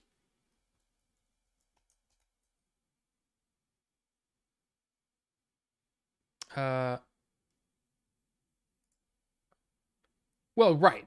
To rent. I was thinking about to stream for free. That's how I usually do this. It's yours. I'll get to it next week. Hey, thank you, KP Senti. I appreciate that. The next movie, like I said, this is the one that most people probably don't even know of. But I heard such poor reviews for it, and it didn't do well. I really enjoyed it. It's another Matthew Fox movie with Tommy Lee Jones. It's called Emperor. And basically, he's stationed in Japan after the war. He falls in love. I've seen this movie twice. I need to see it again. It's been a while. But this is a movie that, like, so many people, when it first came out, just completely trashed this movie, and it did horribly. And yeah. But I was like, did I miss something? I really enjoyed this. I really enjoyed it. And maybe it's because I'm a Matthew Fox stan. I know he's had his issues, he's had his problems, but as an actor, I really liked this. I like this movie. I like this movie. Now, I think when it came to this, may not be the case anymore, and it may be appreciated more. This next movie may be appreciated now more. I should say that it may be appreciated more now than it was, say, in the 90s or even late 80s. But how many times when they say, okay, the even numbered Star Trek movies are great, the odd numbered Star Trek movies are crap. I knew so many people that hated this movie. So many people just said this movie's boring. It's terrible. I've always loved it. And I've always thought it was really, really good. Is it as good as Wrath of Khan? No. But it's still really, really good. I recently watched the 4K thing, but, well, when we still had Paramount Plus. I watched it again and was like, man, this movie's really good. It's just a good science fiction story. I really like it. I really like it. And I know a lot of people that don't. But there you go. Is this the one that ends in the ocean? No. That's 4. 2, 4, and 6. At least the original Star Trek movies. I think people say that the even numbered ones are their favorites. 4 is one of the ones that a lot of people like because they come to Earth and all that stuff. And yeah, the hell you will and all that stuff. This one it's just a good story. I really like it. So there you go. Star Trek, the motion picture. This feels like one that I need to purchase. I've seen 4 too many times. It's on the Marathon channel too much. Oh, yeah. But this next one. Ow. Man, there are so many people that have written so many articles about how bad this movie is. There are people that have done videos on how bad this movie is. Yeah. But I've talked about this movie so many times about, yeah, I know there are problems. I know there are problems in this movie, but I can't help it. I love it.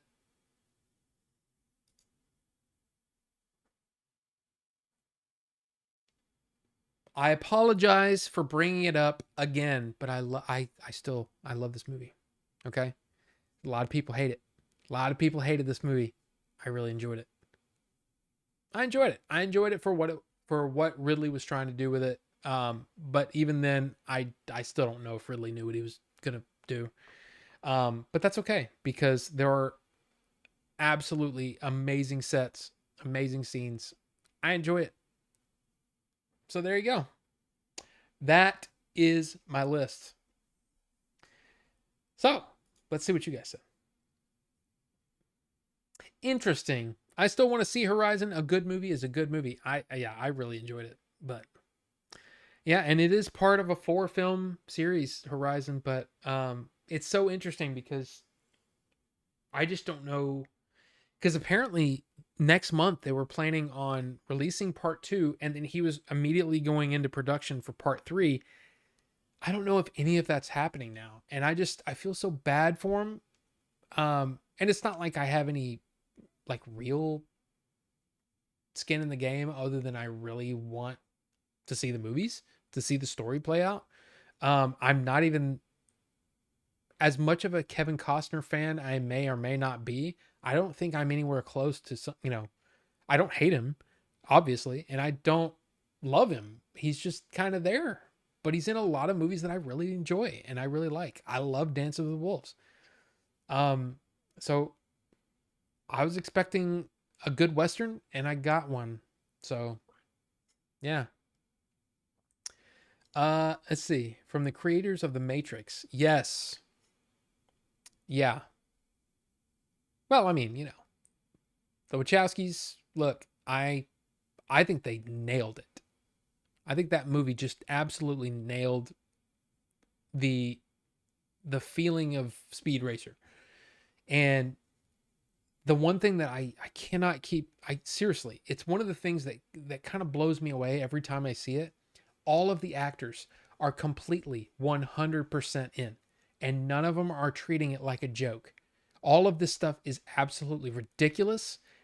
Some of the lines they say are ridiculous, and they're playing it 100% straight. I love it. I just love it.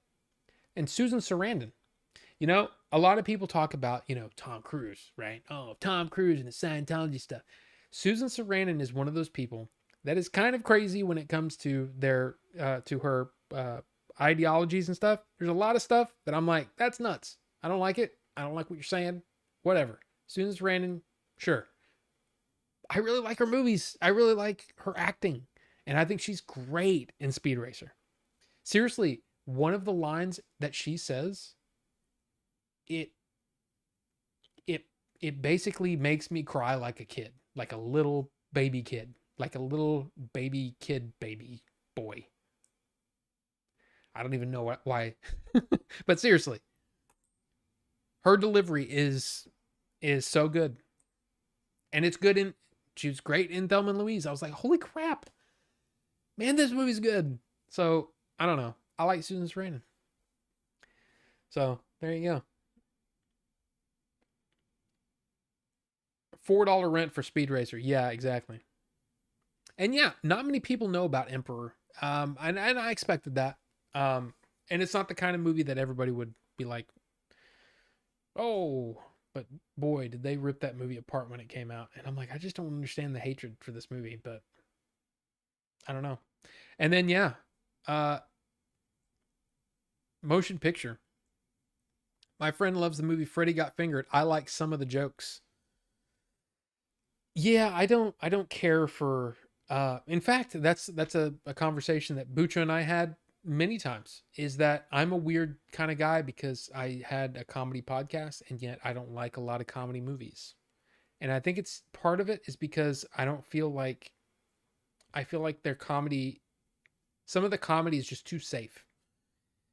And even in like really, comedies that really push the envelope and all that kind of stuff, I'm sitting there going, we went further in our podcast like last week, so it ruined me on comedies. Now, it's been a while since we've had really good comedies, so it's going to be interesting. Deadpool's going to be interesting. Um, but yeah, could you put the prequel trilogy in that second category? Absolutely. But I was trying to stay away from the obvious. Like I knew that, yeah, I could put in, uh, you know, The Last Jedi in there. You know what I mean? Like, because that's definitely a movie that I appreciate more than the average person, I think. Who knows? I honestly feel like in a lot of ways there are a lot of people online with very loud voices, but they don't represent the whole, right? And we have to remember that. Like like if you go outside, you think that, you're going to get robbed, you're going to get cursed out, you're going to get all this stuff. And then you go out there and there's people opening doors for you, And I mean, it's not all like that, There's definitely problems in the world, but we have to realize that it's not actually representative of everybody. So, anyway, went into it not knowing it was related to Alien. I love Prometheus. See, that's one of those weird ones because I don't think if you're an Alien fan, like most people, here's the funny thing. Uh, this was when we were first started working on the movie, and I met Wood. I'd already met Wood and hung out with Wood for like, a few hours. Well, we were doing casting for the movie. Wood came along, and at one point we just start talking about The Last Jedi and how, you know, bad it is or whatever. And I'm sitting there going, I mean, I still like it, whatever. And he got like really like almost in my face, like, so have you seen Star Wars before? And I'm like, yeah, I love Star Wars, and my first memory is Empire Strikes Back.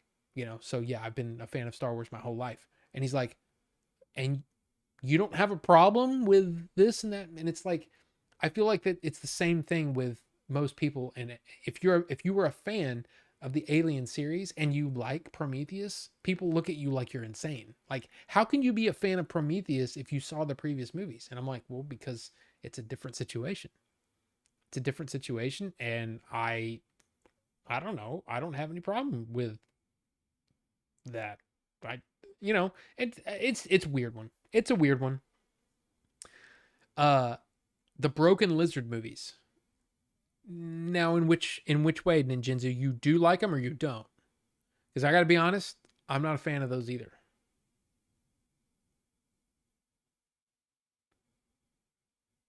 Uh, of all the peeps I know from our OT generation, you're one of the most PT positive, and the increase in my fondness over the years was definitely influenced by you.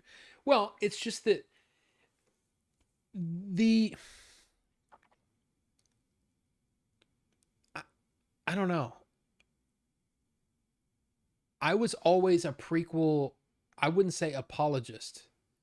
I had problems with things, and I just quit watching them for a while.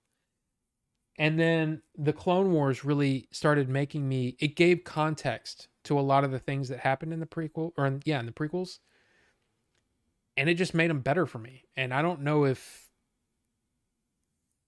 I don't know. I don't think the movies are any better or worse.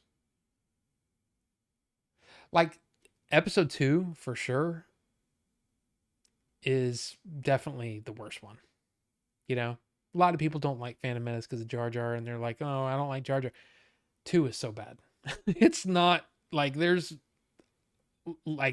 a lot of bad stuff in episode 2. Just looks bad, it sounds bad, the dialogue is bad, but it's still Star Wars, and there are things in that movie that I think are amazing.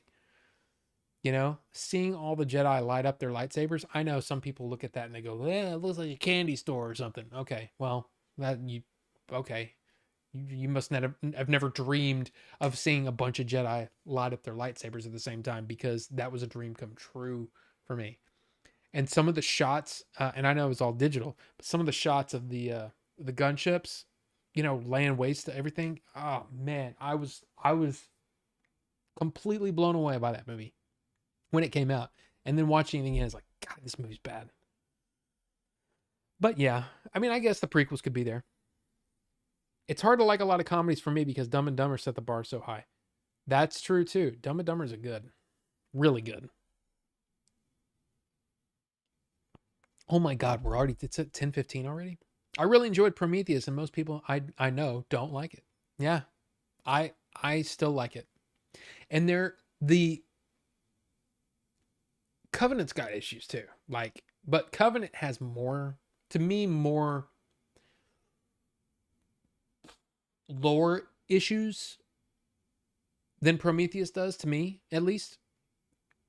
But man, there's some awesome scenes in that. The thing about Ridley is he shoots violence in this visceral way that I dig. I love. I know that sounds weird, but I love the way that his violence looks. And dude, when that freaking alien comes out of the guy sitting on the gurney, and then he slumps back, it's so awesome. I love it. I love that so much. Seriously, it's so good. I love that. But yeah, that reaction to Star Wars was on a crossword yesterday. It's so funny. What reaction? Reaction. I think a lot of people derive their opinions from online, other than having genuine opinions. Sometimes they're genuine, but a lot of times it isn't. See, I think everybody, to a certain extent, they're and it's the people that say that this doesn't happen. That's what you have to be afraid of. I don't want anybody coming away from one of my. I don't want to be parroted, or I don't know. All I'm trying to say is that a lot of people form an opinion, but it's not a strong opinion. But then they get a lot of times, like what I do is I immediately, when I see a movie, I if I'm not reviewing it, I like to go and watch someone else's review, because a lot of times, and a reviewer that I trust, because a lot of times what they will do is that they will contextualize what my actual feelings are about it, but in a way that I would have had to spend time and really think about it to get there. It's almost like a mental shortcut, you know? Oh, that's what actually, yeah, exactly. That's what I think about it. But it's the people that go to a movie and they go, I don't know, and they go watch a review of it, and then they come out of that review hating it. It's okay. I know a lot of people they love red letter media, and I'm gonna tell you, those prequel videos were hilarious, right? When they're reviewing the Plinkett's reviews of the prequels, hilarious. Okay. The problem is when for years people were just spouting out the Plinkett reviews as real, honest criticism, and it was like, no, he was kind of saying it like a joke. Now, is there truth in some of the Plinkett reviews? Absolutely. But to completely, you can take any movie and just shit on it and shit on it and shit on it to death until by the end of it, you can't stand it. You hate it. And a lot of times what happens is something will happen. This is something I've been trying to come up with a better term for it, but I call it the disconnect point. It's a point in watching a movie, right? You're in the movie, you're watching it, you're invested, all that stuff. But something breaks your immersion. Breaks your immersion. Something takes you out of the movie to the point where you start thinking, huh? And you start thinking about other things. And then you've realized that you're not connecting with this movie anymore. The movie's not working for you anymore. The spell has been broken. So then what you start to do, like a lot of the Last Jedi people, just saying, they start to nitpick every little thing. Why are there bombs in space? That doesn't make any sense. Why is this happening? All this stuff, all of these criticisms start happening. All of these things that I hate that now. Okay, I hate that. Why is he saying your mama joke? Whatever, all the things, right? And it starts to happen and it snowballs to the point where people are seething by the end of the movie because they're not letting the movie work. They've already disconnected from the movie and the movie's no longer casting a spell on them. So it no longer works. Am I saying The Last Jedi is perfect? Absolutely not. That movie has lots of problems too. But I feel that the positives far outweigh the negatives in that movie. And it is certainly the best sequel best movie in the sequel trilogy. But it's still got problems. So that's the thing. I just think that a lot of people, they're not, this is going to sound bad, but it's almost like they don't have the ability to think critically, but they have the ability to, take someone's statement and parrot it out to the rest of the people. And so you start seeing the same thing. Like, for example, what is the number one thing that you've heard about The Last Jedi? Or better yet, what's the one term that people keep saying over and over and over about Rian Johnson? He just wants to subvert expectations. Subvert expectations. Subvert expectations. He said that years before on a totally separate movie. Somebody went back and watched that interview and said, well, that's what he did with Last Jedi. He said it in a freaking YouTube video, and then everybody picked up on it and thought that that's what Rian said in some interview, that my job for The Last Jedi and for Star Wars is to subvert expectations. Bullshit. That's not what happened. It happens all the time. People trumpet, they seriously, they hear something and then they just blurt it right back out and they say the exact same words over and over and over. Now, some people say those are bots. That's possible too. What I'm trying to say is I don't think some people are smart enough for actual criticism. I've said it before. And again, that's not a condemnation if you don't like The Last Jedi. I'm not saying you're part of that group if you don't like The Last Jedi. I understand. I completely empathize if you don't like The Last Jedi. But when you hear the same things over and over and over, you start to wonder, where's this all come from? Where? Anyway. I didn't actually mean to go on a rant. Sorry about that. That's Order 42 for you. Sometimes you get a rant for free.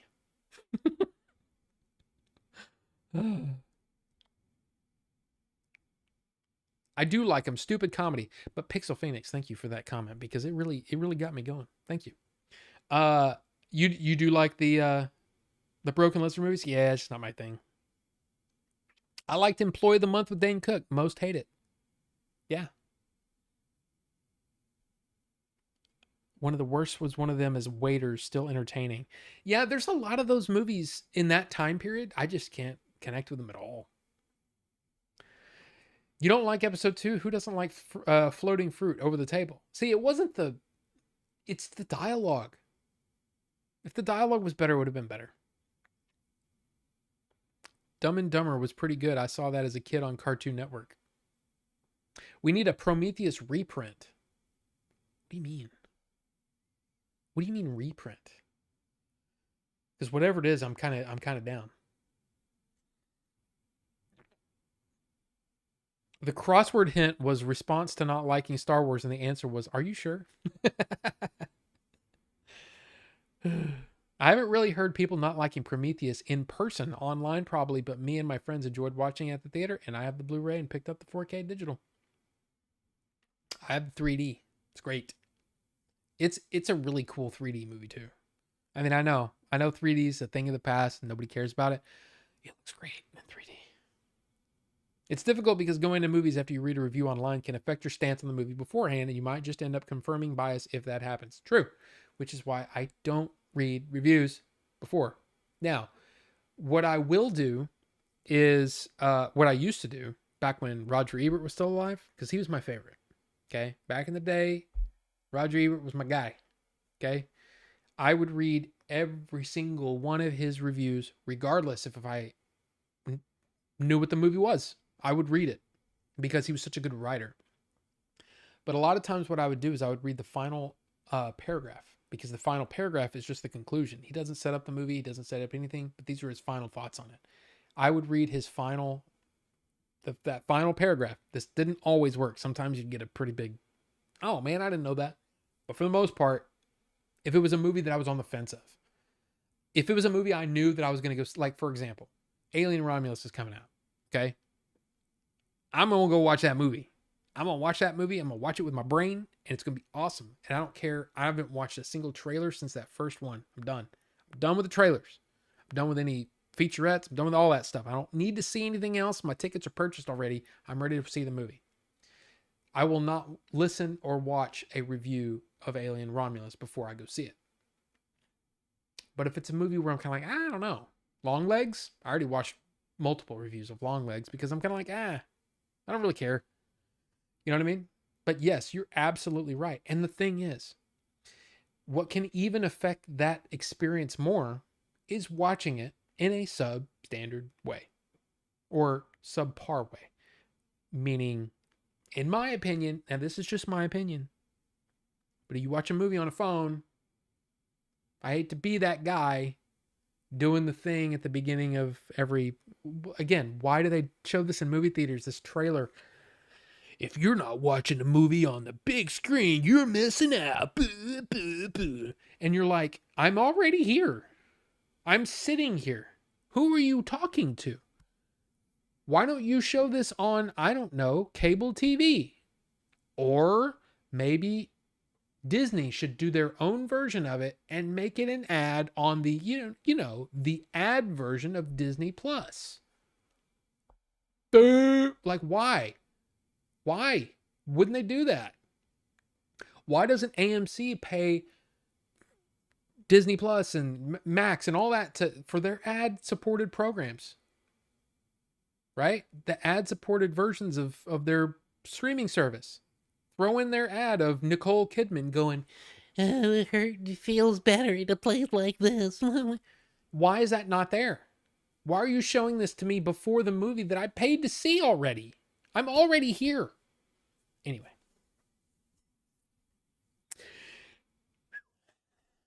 I didn't think those Star Wars were that bad either. Well, there you go. See? And Prometheus was good. I thought so. Roadhouse is $4.99 on Apple TV. That's totally worth it. All 5 Pirates movies, only $14.99. Last Jedi's fine to me. All I hear about it is that it's supposedly bad, but not sure why. What I mean is that the 4Ks for Prometheus are somewhat hard to find in my experience. North American copies anyway. Ah, okay. Yeah, 1 month. 1 month to go for Alien Romulus. I am pumped. I am pumped. Prometheus is a Fox release, so need to wait till Sony starts releasing Disney Fox stuff. Ah, that makes sense. Yeah, if they want to sell that ad, maybe not play it at a theater where everyone is already in the theater. Yeah. Wasn't there that meme of that lady being like, coming to the movies as an experience? Well, yeah, that was Nicole Kidman, right? That was Nicole Kidman, and she's like, what did she say? Like, I can't remember what it is, but it's this whole shtick of, yeah, being in a theater and watching a movie with people, with other people, is part of the experience of watching a movie, and yet she's in the theater by herself. So the ad makes no sense. Yeah, it's so bad. It's such a bad. It's bad anyway. But then it's so tone deaf. And the whole point, the whole point is only you can prevent forest fires. What?